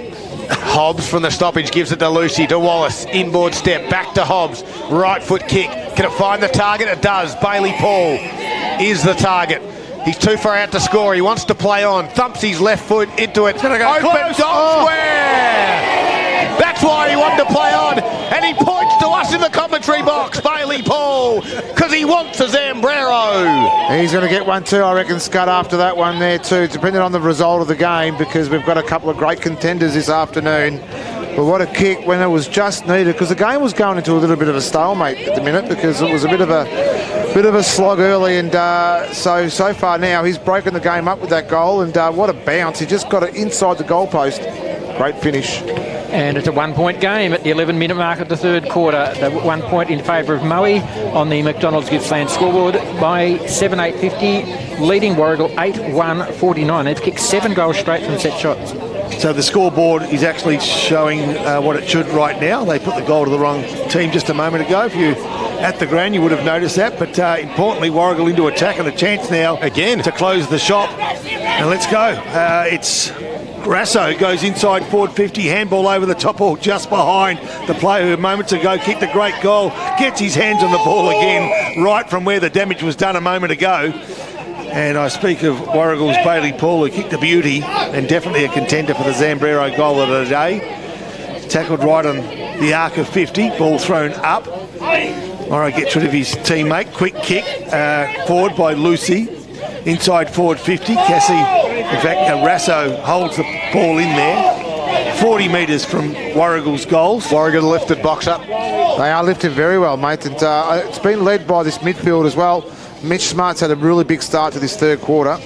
So it was the big fella from Moe and Morrow got the tap forward. Baldy released of the ball. And now it comes forward from Lucy. Top of the square again. Oh, geez, I thought he nearly took the ball. Yeah. And that was Jack Cashin, who's kicked 2 in that second quarter. Positioned his body beautifully and the ball almost stuck. Boundary throwing to take place. Well, the goals have certainly lifted. Margin at 1 point. We said a couple of minutes ago, the big moment's right here for the Moore Bowling Club. And Warragul responded. And they got a stoppage now, 20 metres out from their goal. Yeah, will it be Hobbs on the move or will it be Lucy? We know Lane Ward likes to get on the move. It is Lane Ward, and from it kicks around the body, open space, Stern and Kelty, and again Kelty gets to the front spot, Boxer. Jeez, he reads it well. Time and time again. And Stern would have thought he was in right in it then as well, so that was what makes it more frustrating for Stern. Kelty's kick, outlet kick, doesn't quite find the target. Daniel Smartin is out there. Handball, Mr. Garner. They're under pressure. Siddle fights hard at Granula, so does Jacob Wood. Ball bobbles out. Wallace trying to get it out to Rasso, and a free kick's going to go Warragul's way in Rasso. He comes inboard, and he can find Lucy, who's working hard this afternoon. He's right in the middle of Western Park. His team trail by a point. He looks up. He's a right footer. Goes towards Stern and Kelty again. Stern gets to the front spot. Kelty gets the spoil in. Ground level, Trent Baldy to Nash. Nash under pressure. Lost the footy. Now ball in dispute. They dive on top of it. Don't drag it in, Prowse. You'll get pinged. Albie Phillips with a strong tackle. Now the umpire says ball it up. Even though Moe weren't clean then with the ball that come to ground from Kelty, this is where Moe have been good all day at the ground level. But this time Warragul just need to make sure they get in front and centre. All right, 10 metres from Warragul's goals. Quick kick from Wallace. Ooh. And just on the thin side, nicely done. The left footer who's been deadly earlier had an opportunity under pressure, but it was a low percentage play. Didn't quite pay off. Scores are 50-50, 8-2-50 Warragul, Moe 7-8-50 on the McDonald's Gippsland scoreboard, 14.5-minute mark of the third quarter. So the score is 50-50, the game 50-50. No question about that. We've played 14.5 minutes third quarter. Make it 14.50. Van Dyke goes to the outer side. Tall target, Prowse out there, takes the mark. As Paul Carter said, lights are on here. Still a little bit dark. No rain falling at the moment. It has fallen in the last moments of play, but not affecting the style at the moment. Van Dyke has it in the middle of the ground. Beautiful kick and finds Brock Smith. He can chip it over the top. Presenting for him was Balfour, who couldn't complete the mark. Looking for ground level work. Lucy gathered it and wrapped up by a Trent Baldy tackle. And we'll have a stoppage, which we've had quite a few this afternoon. Both quarters have gone 30 minutes. This one expected to go thereabouts. Only the one goal scored, so that could be the difference. We had 8 kicked in the second quarter. As Rock gave it to Baldy, who then kicked it to Jacob Wood, who's outside 50. Now he kicks it inside forward 50. And standing tall at the back is the big fella there in Prowse. And Nick Prowse takes the mark, plays on quickly, kicks around the body, and he's missed it, I think. And he might have missed everything. He has. Absolutely everything from 15 metres out. No score, out of bounds on the full. Margin stays the same, which was level. Or as Scotty would say, if they both kick a goal, scores are now level. It's an old joke. Still funny though, the way it's not bad. It's the way if you deliver it properly, it is. You're right. Yeah, it delivers everything. If you were with us in our pre-game, Boxer's joke of the day didn't go down so well. No, actually, I beg to differ. I've got a little bit of feedback. Good feedback. Yeah. Was that through the mic, was it, Pop? Yeah, it was, yeah. So they transfer the play, Warragul, from that free kick outside towards Masterson. And he's got a little bit of grass, so when he just takes it, gets to the defensive 50, kicks to the wing area. Numbers favour Warragul. McLean will shrug through a tackle, and they might be away. He has a bounce, if you don't mind. He gives it to Lucy by hand. He has a bounce. His right foot. No. Kick. Good chase down tackle. And great pressure by Jacob Balfour. Just enough pressure to call the errant kick to go out of bounds on the full at the other end of the ground. Now Lucy kicks that one, Scud, and that would have been another contender. We've had a few. Jeebers creepers. Zambrero goal today's. Well, Morrow's kick was poor out of the full back. It lands in the hands of Jack Lucy. I'm going to back him in here, Scud man. Pop. I think... Not sure he's got the distance though, Box. He's has to kick it 52 metres. Well, we didn't think Mitch had the kick. Okay, he hasn't got the distance. He chips it off to Smart. I'll tell you what, getting in the front. Kick. A little spot there, nicely done by Trent Baldy. Yeah. Lachlan Rock gathered it, then lost it. Brock Smith handball backwards to Gold, who got it backwards to Morrow. And he was happy to find the boundary line. They're under pressure, the Moe Lions defence. Clearances are 9-3 Warragul's way this quarter. So Moe, 5 more scoring shots, get locked away on the same score, total of 50. Nearly 18 minutes gone, third quarter. A drizzle of rain, it's gone dark. The game's really lit up in this last 5 minutes as Moe just struggled to get the ball out of that defensive area. I should just make mention too, I've been asked a few times about the helicopter in the oval next door. Yes. The question's been asked is whether it was a netballer that got hurt. We're not clarifying, we wouldn't see any action come from that area either. So I'm just for our listeners to say, I don't think it was a netballer. Yep. So, or we don't think it was a netballer. I think it's unrelated to here. Unless it was a patron. Correct. Nothing to do with the player. No, not at all. Not at all. So 30 metres out from Warragul's goals, nicely done. Prowse, quick handball down, kick forward, Baldy falls in the arms again of Rasso. No, it's not. It's Jake Hughes. Jack Hughes gives ground. Masterson. All 36 players forward of centre. It's away Warragul. They want it on their terms, and their terms they can win ugly. They can do it nicely too, as Kelty front of the pack. Quick kick from Lucy. Lucy didn't find the goals, and now they work it out through Baldy. Thought held behind play. Riley Baldy tried to skip it in with one hand. The young fella there for Warragul in Harrison Camp. Left foot kick around the body. They've got someone at ground level. No, overrunning it, unfortunately, was Kay McLean. Picked up beautifully. It's still in the Warragul forward 50 before Moe's Justin Morrow clears the area, goes short and relieves the pressure through Balfour. Yeah, nicely done. Defence under pressure for the Lions. They're standing tall at the moment. It's an absolute cracker. Scores locked at 50 apiece. Warragul are 8-2. Moe is 7 goals 8. As Trent Morrow drives it towards the wing area. Prowse the target. Ground level there was Wallace. Jumping on the back there was Brock Smith. And we have another ball up. I just feel Warragul, they're just letting go of those opportunities. They've had a lot of the play inside this forward 50. Probably been down here for the last 5 minutes and haven't taken the chances. 9 of the last 10 inside 50s are Warraguls. There you go. You're on the money. That's why you make dreams become a reality since 1982. Boxer, Warragul a chance. Through Phillips. Left Nice kick. leg. Out towards. At the toes. On that occasion was Casson, couldn't complete the mark. Moe now through Collings. Left foot kick to open space. It's going to bounce on the grass, but Warragul read this one a little bit better. Masterson handles over the top to Garner. Warragul at the moment are full of running. The kick, though, will just sit up and allow James Maslin to take the mark and slow things down again. So Maslin, half-back flank, along the commentary position to half-forward, went looking for Tim Gold, it could have been. Free kick. A free kick's paid, advantage not paid. It's going to go Warragul's way to Masterson. So Masterson, just to the left of the left half-back flank, and chooses to change direction. It was a risky kick.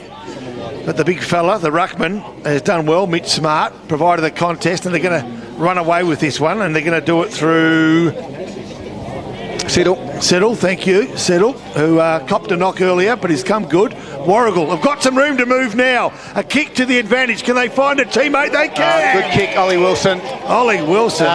Good kick, Xavier Wilson, and kicked it down towards Levi Moore. Levi Moore read it beautifully, and the kick needed to have the right weight for him to not break stride and take the mark, running with the flight of the ball, and he took the mark just 35 metres from goals. On the slightest of angles, an opportunity to get a much-needed goal. Any score will get them the lead. A goal is what he's after. Off the boot, looks neat, straight through the middle. Thank you, and isn't he happy with that? A young fella. It's just one of those things where you have to be rewarded for all the times you come inside 50, because if you're a Warragul player, you're going to be frustrated. You get the ball inside 50 so many times without reward, then you think, why are we doing it? And then finally, when they set the ball up properly, the ball was beautifully kicked inside 50, and they got that reward they just needed to put themselves in front. It's 8 goals from 8 set shots today. Out of 9 goals, 256, which is the Warragul score at the 22-minute mark of the third quarter. They are leading by 6 points over Moe. 7-8-50 on the McDonald's Gippsland scoreboard.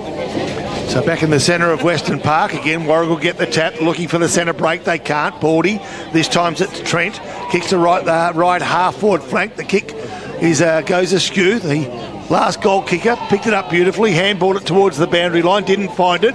Wood keeps it in. He finds himself dispossessed though. Fights hard to keep the ball in the area. Lays 2-3 tackles, now under pressure.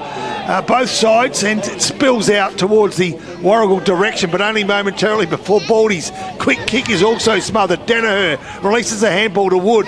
Over the top, can he find a teammate? He can't. Trent Baldy hits the body and hits it with all he's got, but it wasn't enough to dispossess the player with the ball. A kick off the ground was deemed in danger, and the kick goes to Wood, and he finds a teammate right half-forward flank.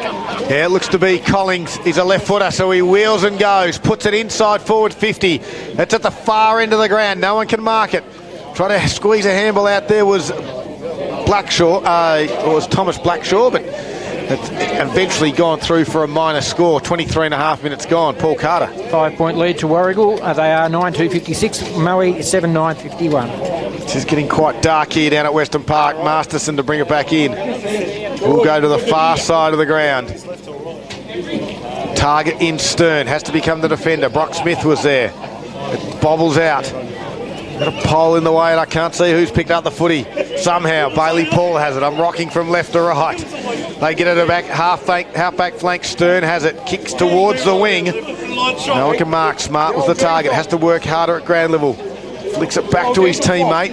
And then the little dump kick's not going to work. It's going to land in the hands of Prowse for the Lions at half-back. So Prowse from half-back goes along that same line to half-forward. Can he find a teammate? He can. Cleverly done. Good mark. And Moe will go forward now. There's a bit of room to move. Baldy went without the ball. Spills over. All of a sudden, the thing's starting to go Warragul play. Kick. And just as I say that, the kick was poor and fell in the arms of the Moe defenders. They, in turn, have given it up. Rasso went without it. Oh, dear. And he, too. I reckon the slippery conditions are starting to take an effect right now, because we've seen 3 or 4 mistakes in the last minute and a half as Baldy tries to get a handle on the ball. He too loses possession. A free kick. I tell you what, they've called dropping the ball. I didn't think he had control, to be honest.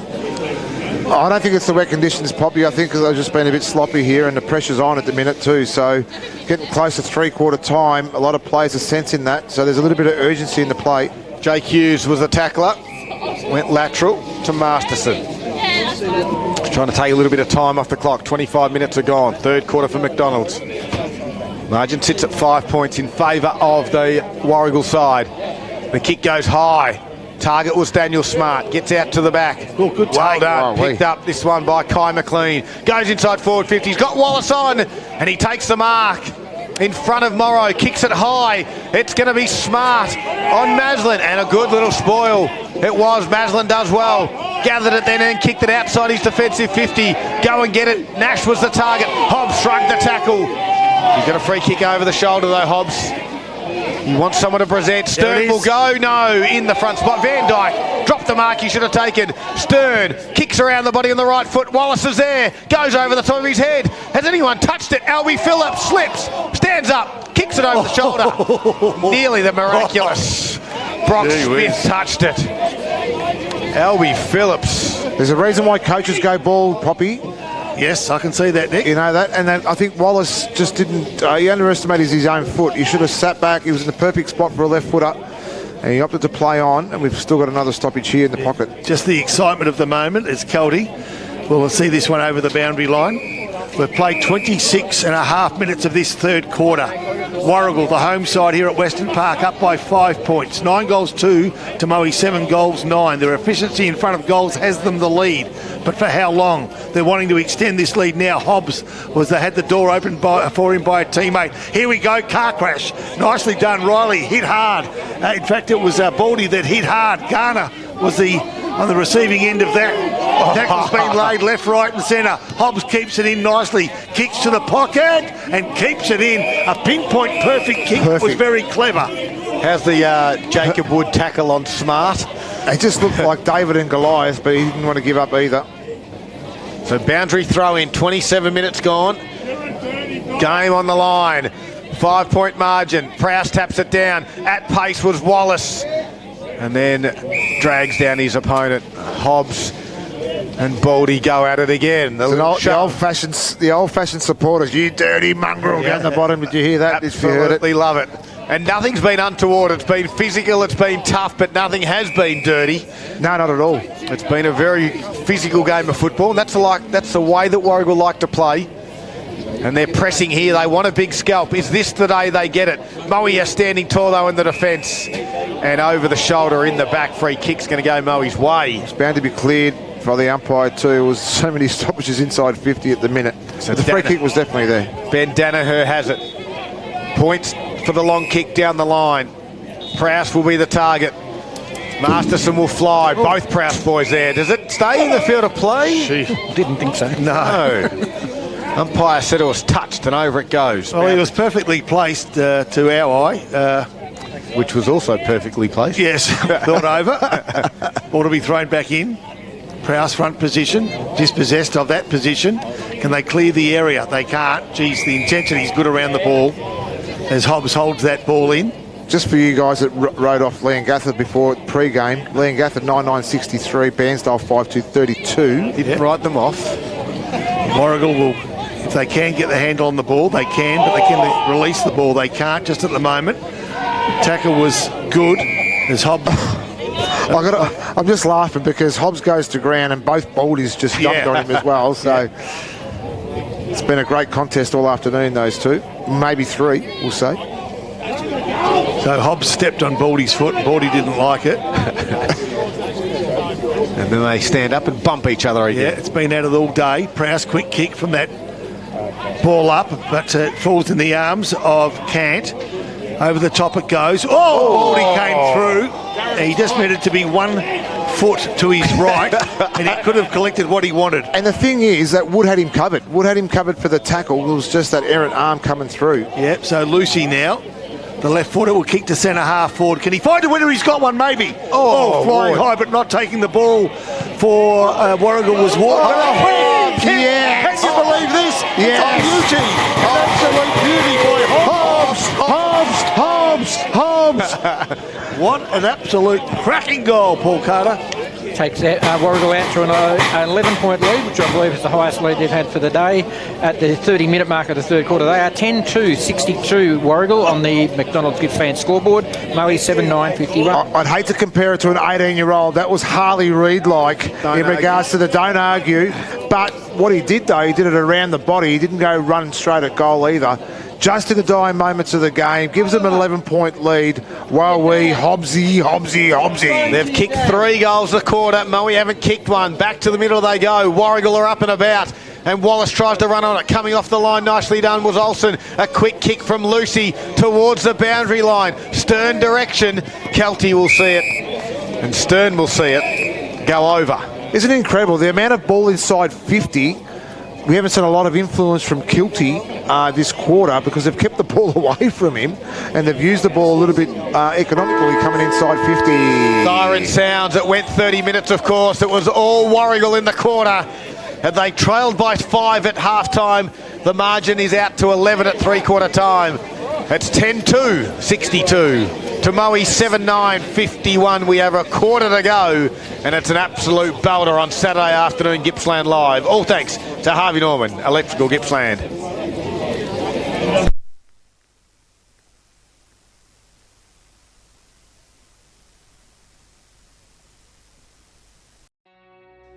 It's time for the Gippsland League top 5 from round 7.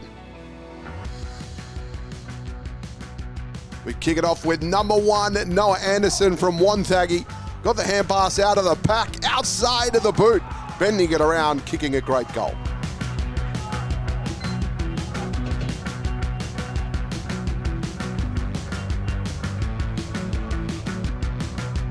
Kicking off at number 2, Ben Danaher here from Moe. An absolute huge roost. Gets it out the pack. He's about 65 from home. He gets the kind bounce and it goes all the way.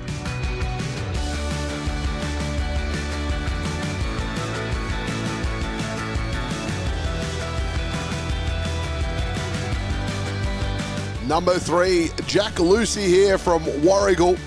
Gets the ball out the pack, gives the don't argue, and then goes around on the left and finishes nicely.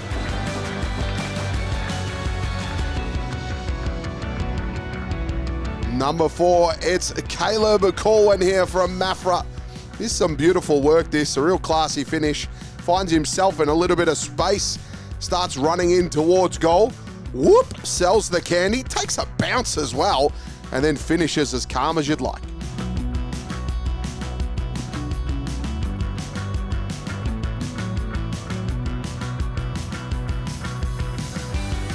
And number 5, it's Brandon McDonald here from Morwell. Takes the clutch mark. All the boys are celebrating, but he had to go back and finish it. And he does, to kick the match-winning goal to give the Tigers the win.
Yes, welcome back. What a quarter for the Warragul side. 10-2-62, they lead Moe 7-9-51, 11-point margin at three-quarter time. Here's Paul Carter with all the key stats from Gippsland Isuzu Ute, the new D-Max, now available. Well, the inside 50s were huge for Warragul, 17-4 in that quarter. They take over that lead 31-28. The clearances went Warragul's way 11-9. Centre clearances 3-1 Warragul's way as well. The free kicks are still fairly even. The marks are pretty even through that quarter. Contested marks, Moe took 6-2 that quarter. Marks inside 50 went 3-2 Warragul's way. 8 more hit-outs for Mitch Smart. He's up to 36 for the match, up against Chris Prowse, who had 11 in that quarter for 32. Lane Ward, 17 disposals. Jack Lucy, 12 disposals that quarter. He's up to 25. Tom Hobbs up to 16. For Moe, Riley Baldy has 25 disposals to three-quarter time. Trent Baldy 16, 14 Scott Van Dyke, and 8 to Ben Danaher that quarter. He's had 19 disposals, but 11 clearances for Ben Danaher. Thank you very much, Paul. Nick Lachenau's got some scores for us around the grounds, all thanks to Harvey Norman Furniture. I do, Scud. Perfect timing. I just got through the last one there. Now, Lee and Gatha have come back. 9-9-63 to Bairnsdale, 6-3-39. Sale. In a real tight one here against Morwell, 12-6-78 to Morwell, 11-7-73. Traralgon, 13-8-86 to Maffra, 7-7-49. Wonthaggi have got themselves back in front, 6-10-46 to Druin, 6-5-41. In the mid-Kippy, Ballara, 9-6-60 to Truro, 7-9-51. Fish Creek, 14-16, 100 to 1-6-12 Tarwin. Foster, 15-4-94 to Stony Creek, 9-6-60. Hilland, 10-5-65. Moving north, 10-12-72. So a close one there for their first win of the afternoon, the year, I should say. MDU, 13-9-87. Newborough, 11-6-72. They like a comeback, Newborough. Yanar, 14-9-93. Thorpedale, 11-5-71. North Gippy, Hayfield, 7-14-56. Soul City, 10-6-66.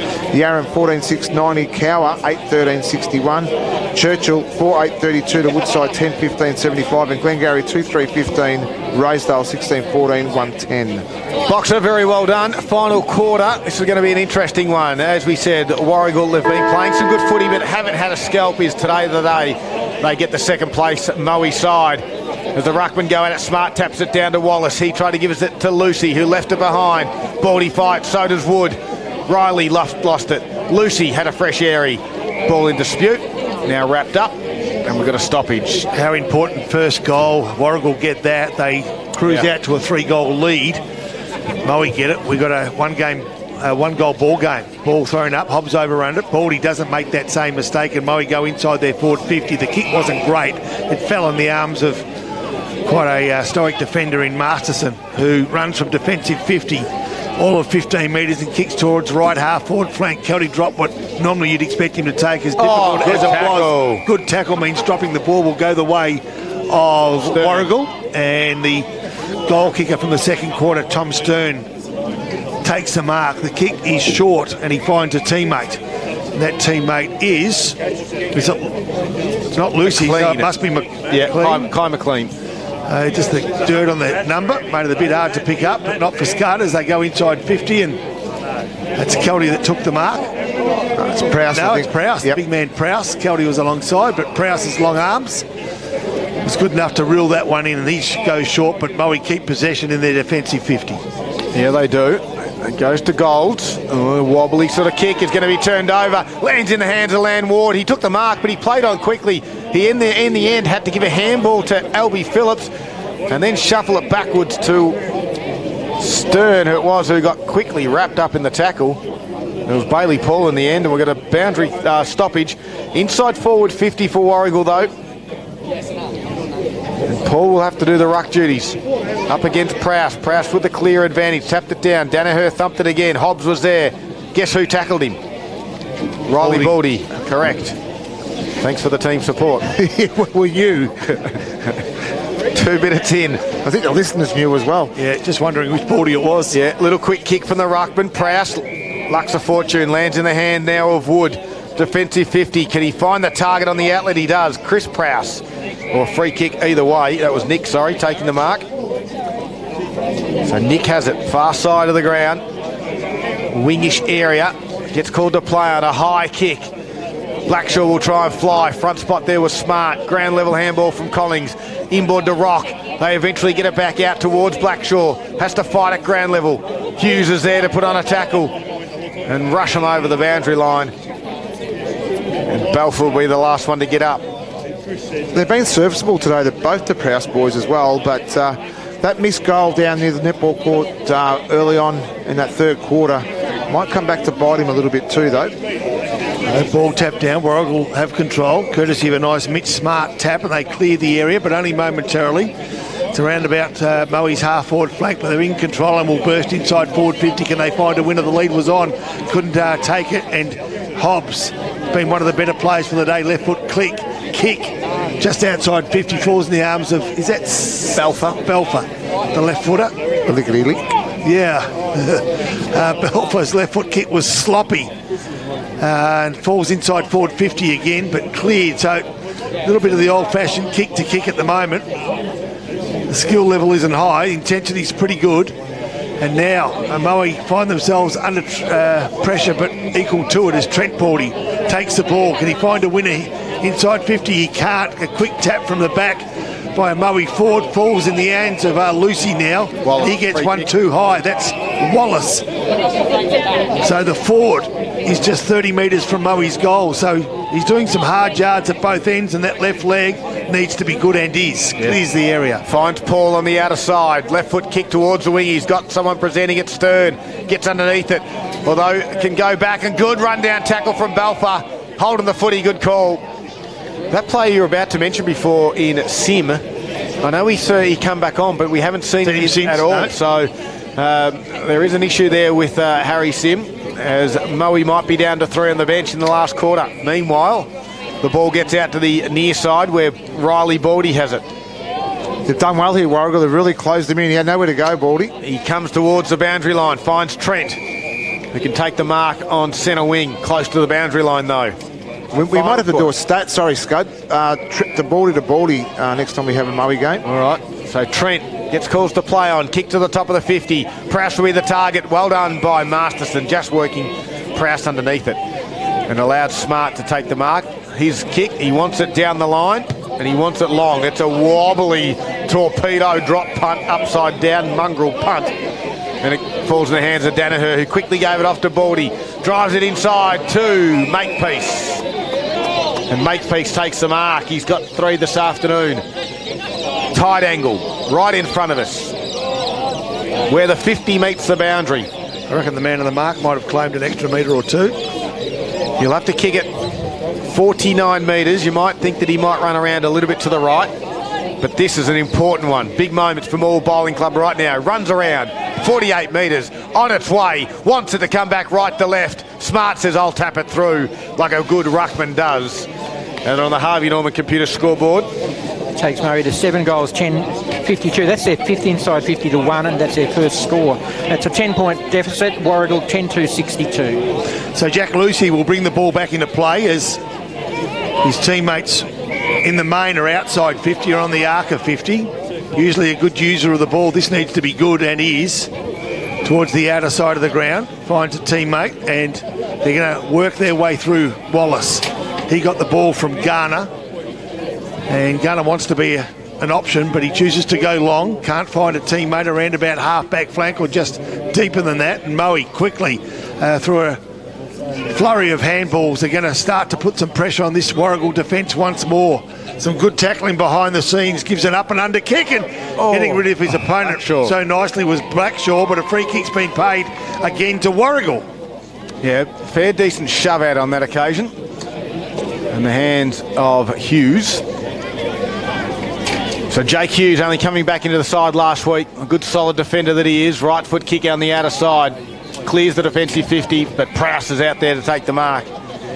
And that's Chris Variety. Quickly plays on. Handballs in towards Balfour. Gives it back now to Golds. And Golds kick inside. Makepeace was the target. Going back again was Hughes. Can't complete the mark though on that occasion. Wasn't paid. And now the boundary line will just about win out, and it does. 7 minutes in, we haven't had a goal scored, just like the third quarter when we took 11 minutes. The margin sits at 10 in favour of Warragul Box. Yeah, he's unlucky enough to be paid that mark, Hughes. He's been good down back since quarter time. A dangerous spot for the Warragul defenders. Quick kick by Lucy. High up and down. Standing underneath it is Belfer. And he takes the mark. He quickly plays on. Gives it to Van Dyke. 49 metres out across the face of goal. Misses everything out of bounds on the full. They're peppering. They really are peppering at the moment, Moe. They're just not taking that full swing when they're getting inside 50. We see Jacob Wood go to ground as well, and he's a tough character. Gets back on his feet. So Patrick Mulqueen for the Warragul side to bring it back in. Is that all? And Mulqueen doesn't know, wants to go across the face. I think he wants to now go down the line. And that's the option because Smart's there on his own to take the mark. Now he needs to get a handball off here. He's looking for the handball too. Lucy's coming. Hurry up, Lucy. Lucy's coming. Hang on. No. He decides to kick. And he finds the target 100% by foot on this occasion. And the crowd loved it as well. The kick went straight. Cassin's little chip over the top. Finds McLean. McLean looks up. He's going to wait for Smart to get down the line. No, he's not. He's just going to kick it down, and it's going to go towards Stern. He dropped the mark that he should have taken on that occasion because Kelty peeled off. Stern has to win at the ground level now. Tries the handball. Can't quite get it through. Kelty comes in to help. Prowse is there. All the big blokes for Moe have to be working hard at ground level. They need some support. Maslin says, I'll come and give you a hand. And he wins it. He's going to take the high risk through the middle of the ground. Spoiled by Lucy. Numbers favour Warragul. Garner handballs over the top to McLean. Top of the 50. Inboard handball. Hefford to put it through for a minor score. Now that could have been an all-important first goal of the final quarter. 9 minutes in, score says 10-3, 63 Warragul to Moe 7-10, 52. Every point counts, but if you had the option, you know what you'd rather, and Moe need more than Warragul do. Trailing by that margin of 11 points, they come to the commentary position side of the ground and find the boundary line. Probably a set play, really. They now have 50-50 ball at left half-back flank. Long way from home, but a long way to go. 20 minutes, would think. The game, it's a really important one for Warragul. They win, their season remains alive. And the question mark lights up above Moe. Oh, sling tackle, yeah. I'd say that would be the case. Yes, It was. Good call. And the free kick will go the way of Warragul, and Kay McLean, who feeds it off quickly. The kick's poor. And out of play in the full. Wasted opportunity again. And it's wasted. Yeah, composure. You've got to be composed in this sort of situation as well. I know that the blood's running through his veins pretty quickly to get that ball inside 50. But McLean's been fantastic. So we probably should have thought through that as well. Maslin kicks it short to Trent Baldy. So we've got a drawn game between Wonthaggi and Drawn at the moment. It's 54 to 54. It's saying final, so we might have a drawn game down there at the minute. Wow. There you go. I'll come back to that in a moment because I've got some news. As Baldy has it, kicks it out wide. Here's Moe's chance. Lands in the hands of Eden. Eden looks up. He wants a runner. He should kick it inside forward 50. He does. It's 1-on-1. Good spoil there by Daniel Smart. And the numbers favour Warragul. Lucy gets back. Right foot chiseling kick. Turnover though. Silly. I mean, not silly, but too risky at this stage of the game. You take the corridor, like we always encourage them to do, but when you're in this situation and you've only got a slender lead, you've got to be sure. You want to kick down the line, you've got to be sure. 100%. Rice Collings directly in front. It's 11 minutes again, just like the third quarter. This is a big moment, and Collings comes in and misses. Margin back to 10 points. We're at the 11.5 minute mark of the last quarter. 7-11-53 Moe, trailing Warragul, who are 10-3, 63. Harvey Norman Computers scoreboard. So Lucia to bring the ball back into play. 36 players, in fact 34 players, one end of the ground. Lucy plays on from full back as they do, and then goes outside 50. Good strong mark, front of the pack by Mitch Smart. Oh, Smart's going to go inboard too with another risky move. This one doesn't pay off. The mark should have been taken and wasn't by Warragul, and that was Albie Phillips. But the ball stays in the area, right half-back flank. box of that game down there in South Gippsland still It's going. still going, even though the webpage does say final. I can tell you one, Thagi 61, drew at a 54, 22 minutes final quarter. Desperation for Wonthaggi, desperation for two sides here at Western Park as well. As the ball's quick kick forward towards the forward line. Hobbs from 50! Is that the closer? That's 3 for Hobbs. I tell you, this guy is a very, very good, smart footballer, and a lot of composure. Had a lot of pressure around him as well too, Pop, and just to do what he did in the clutches of the game right now. We've been playing 13 minutes, and he knew that the game was on the line right here. Smart footballer, smart finish. And it's 16 points the margin in Warragul's favour on the Harvey Norman Computer scoreboard. They are 11-3-69, leading Moe 7-11-53. Well, you'd rather be where Warragul are, but don't give this game up. Moe will come again. Yeah, absolutely. And they've got the first, although Moe haven't kicked a goal since the 31-minute mark of the second quarter as well. It's Smart, tapped it down, goes forward towards Jacob Wood, just kicks it off the ground, off the wing comes Moore, taps it forward. Trent Baldy's there, so's Jacob Wood, shrugs under the tackle of Hobbs, handballs to no one in particular, although it falls somehow in the hands of Trent Baldy. Brock Smith's kick was smothered. Desperation stakes now for the goals. Nash just gave it up to Hobbs. He's been good for Gippsland Isuzu Ute. Siddle gives it back to Hobbs. Hobbs wants to don't argue, doesn't get it in the end. Handballs over the top to Wallace, skips around one. Over the shoulder handball to Smart was good. Kick around his body was good. Top of the 50 now for the footy. Kelty was there, taps it, neatly done to Maslin, running backwards, will switch this across the face, could it be a turnover? No, it's a pinpoint, beautiful kick, and Taj Eden can take the mark for the Lions. He'll chip it over the top, he's got someone who presents in Van Dyke, he's got one further afield, and that was Maslin again, who takes the mark. Outside, half-back flank build-up for the Lions, comes backwards again, towards Van Dyke, his team trail. The margin 16 points as Van Dyke's kick tried to go towards Prowse, who couldn't quite complete the mark. Rasso will kick around his body.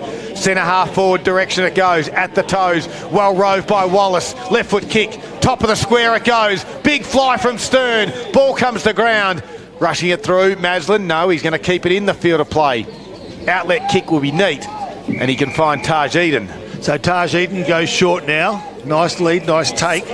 Reckon that could be Big Nick Prowse, is it? Outer side of the ground, not sure. Far side, I'll give you a hand out there. It's James Maslin. Close. They're both on the same side as they go towards the outer side, right half forward flank. Warragul have got all the answers at the moment, but Moe continue to ask the questions. They go inside forward 50. That's our Makepeace that takes the mark, and a nice mark it was. He needs to move the ball quickly. They're outnumbered in the forward 50. And he finds a teammate. He can't. Now they've got some an opportunity. Has Moe, I tell you what, down and maybe hurting the knee for Moe was Levi Moore as Trent Baldy kicks for goal. Top of the square, thump through nicely. They're defending beautifully. Defending beautifully. 15-point margin in Warragul's favour, 11-3-69, 7-12-54. Masterson with the spoil, and now with the duties to bring it back in. Plays on, touches it down, kicks it towards the coach's box side of the ground. Big pack will form. Smith couldn't mark. Trent Baldy with a quick kick. Inside 50 again. There's a free kick for hold. Warragul's way. And the crowd says they're holding each other. One says good decision, umpire. I think that's about where it sits. Well done. Sean Masterson with the free kick. Looks up, he's going to kick it where he just kicked it a couple of seconds ago. Down the line, this time the targets will be the big ruckman. Out the back it gets. Van Dyke with a handball to Golds. Kick inside. Good spoil by Lucy. Front spot there, nicely done by Hefford. Now to Cant. And he doesn't quite find the target of Albie Phillips, but the boundary line could be their friend as well. And 16 and a half minutes, and it says a 15-point margin in the favour of the home side. Is this the upset we're looking for? Yeah, look, Riley Baldy as well for me. He's just, his influence in the game has just sort of mellowed out a little bit too, so they need him here on point. So Baldy now, Riley, the 1-2, finds Taj over the half-back flank, draws the player. Inside, can they find? They do. Nicely done. Work through. Blackshaw on the end of it. Right half forward flank. The visiting side trail by 15. Still at least 10 minutes to go. Possibly 12 if the first 3 quarters are any indication. Inboard. Back to Baldy. Baldy runs to within 50. He's going to kick to the top of the square. They need a winner right here, right now. Oh. Nearly got it. Quick kick from the pack. Offline. I reckon it was Belfer. Yep. And had a play on the full. And just as I spoke about Riley Baldy, he's had the last 4 possessions to bring the ball inside 50. So he needs to keep influencing the game here for Moe. If they're going to have any chance right now, they need these players like him and his brother, the 2 Prowse boys as well, to really step up here to give themselves a chance. So they're in no rush at the moment, Warragul. They are in somewhat control, given the margin of 15 points, but they can't afford to give one up, and they don't on this occasion. Nicely presented was Bailey Paul, still inside defensive 50. Looks to his left to change direction. No, goes short. Presenting nicely back. Oh, no, well done, Brock. Good take, and here we go. Brockett inside forward 50. Belfer stretches, got some room to move, but chooses not to. Goes back, and now we've got a crowded forward 50 line. He's kicked towards Baldy. No, in fact, Taj pays off. Baldy's an option. Yep. Going to be that option. Runs towards goal. Needs to kick. There A goal. He kicks a goal. The game alive. They're back to 9 points, Paul Garner. Exactly right. Poppy, that's 8-12-60 now, Moe, and Warragul 11-3-69. Harvey Norman computer scoreboard, almost 19 minutes. Yeah, great option to go. 100%. The basketball kick around, and of course Taj Eden just waited and waited and waited. Of course Poppy called it that it was Baldy, but in the end it was lurking around the area, got on the end of it and nailed it. And your man, he's coming good. He's coming good too, and it's identical to the third quarter where Warragul dominated the inside 50s.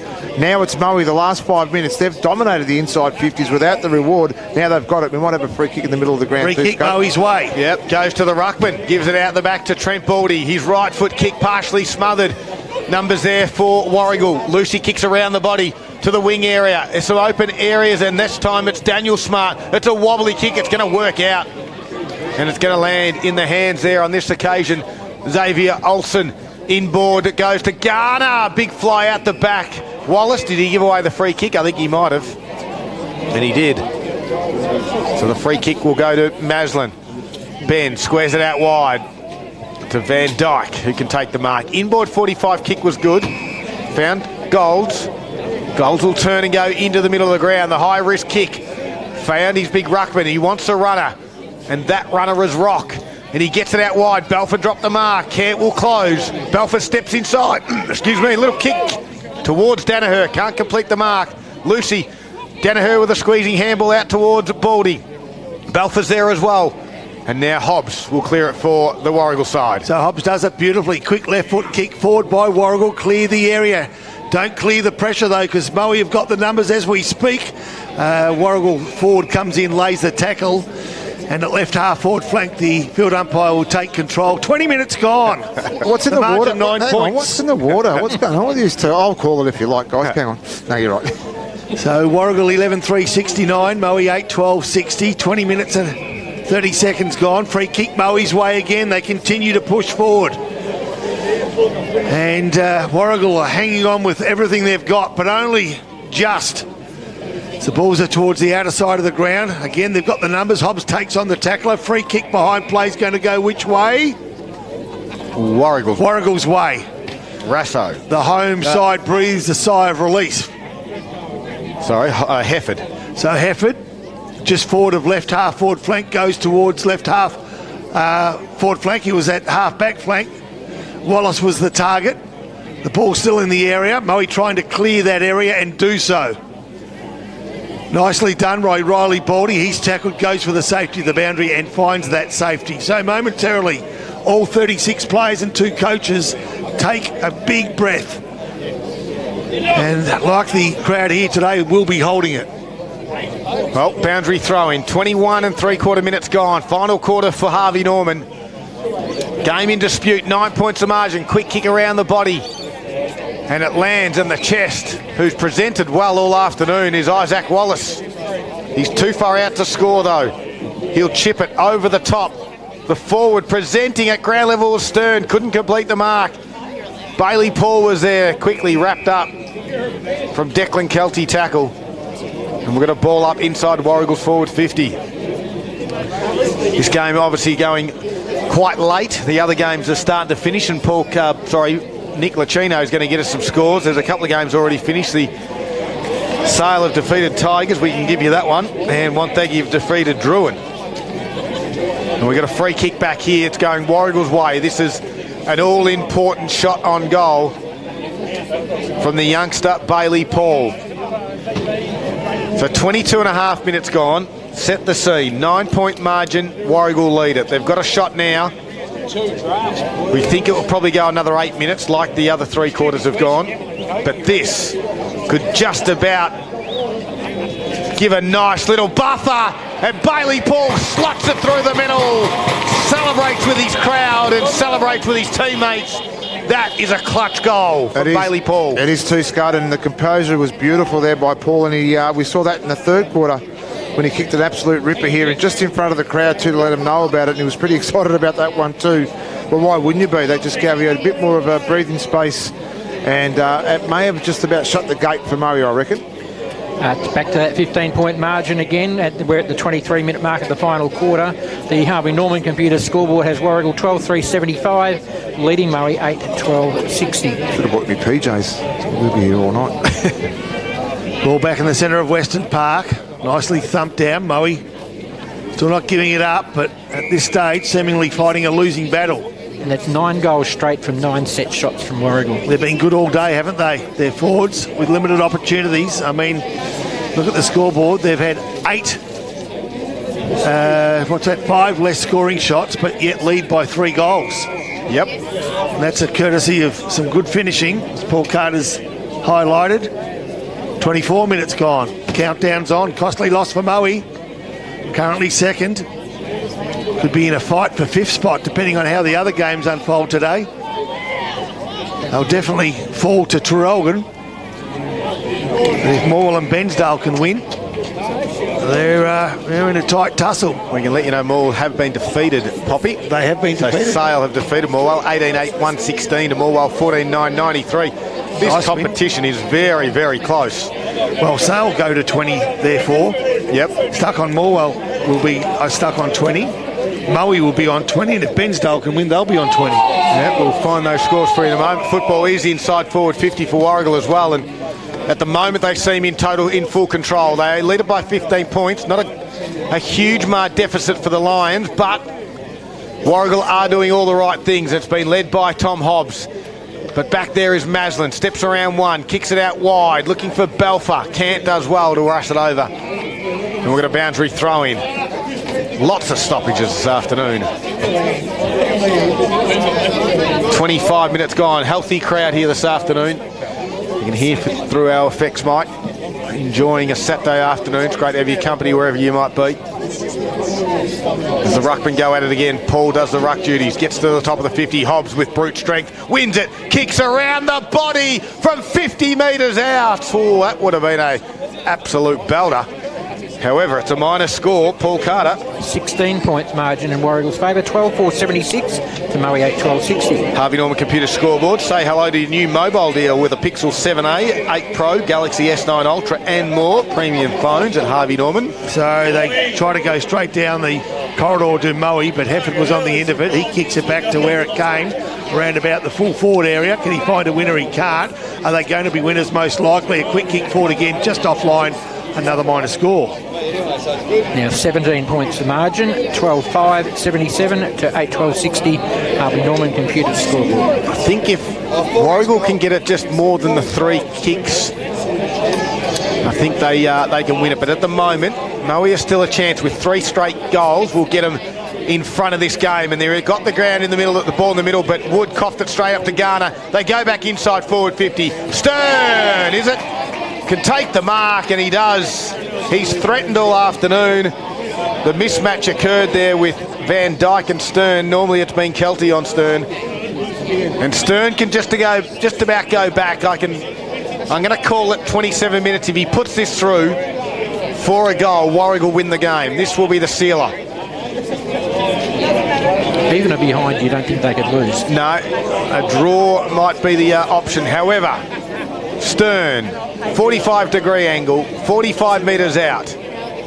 Side lead by 17, 27 minutes gone, final quarter, and Tom Stern has pushed it for a minor score, which makes it 3 straight kicks, Paul Carter. 12.678 to Moe's 8.12.60. Moe Norman Computer scoreboard, 27 and a half played. So Moe bring the ball back in quickly, as you'd expect. Only minutes to play and 3 goals to achieve.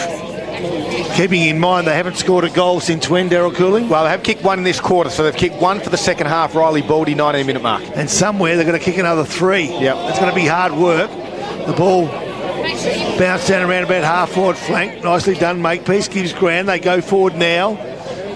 And a good mark was taken by Big Nick Prowse. Needs to play on quickly. Does play on quickly. One-on-one contest. Spills to the front of the pack. Can they find a winner here? They cannot. And Masterson coming through was taken high. And he followed through with that too, didn't he? Yeah, didn't let go. So He's been good today, Masters. there it is. Nice win. A huge win for the Warragul side. They get the scalp. They've had great football over the last few weeks, and now they get the victory they needed against a quality top 5 opposition in Moe this afternoon. Warragul 12.676 have defeated the Lions at home 8-12-60. 18-point margin in the end, and the Warragul side are super excited about that victory, as you'd expect. That's a quality one. Masterson was good, Hobbs was great. We'll talk to our player of the day after the break. Of course, it is Gippsland Live, and the final margin of 18 points. Warragul 12.676 defeating Moe 12.678, sorry, defeating Moe 8-12-60. It is Gippsland Live. All thanks to Harvey Norman Electrical Gippsland.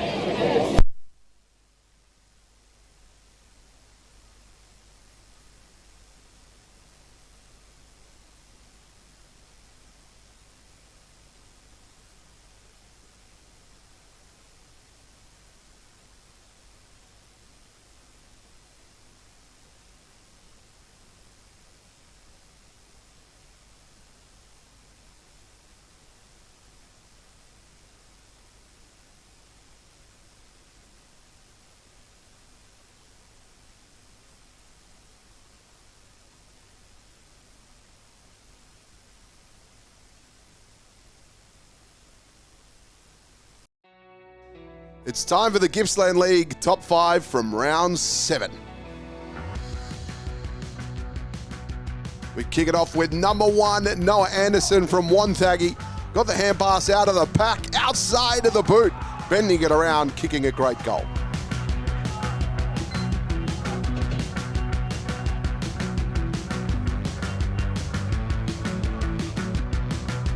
Kicking off at number 2, Ben Danaher here from Moe.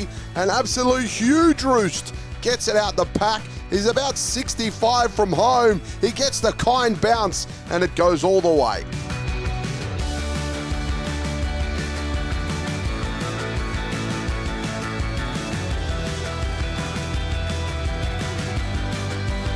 Number 3, Jack Lucy here from Warragul. Gets the ball out the pack, gives the don't argue, and then goes around on the left and finishes nicely.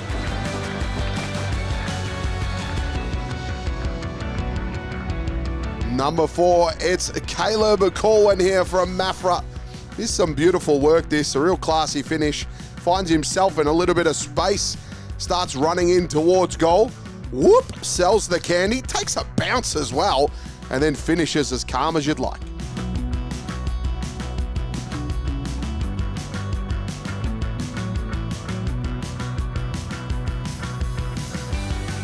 And number 5, it's Brandon McDonald here from Morwell. Takes the clutch mark.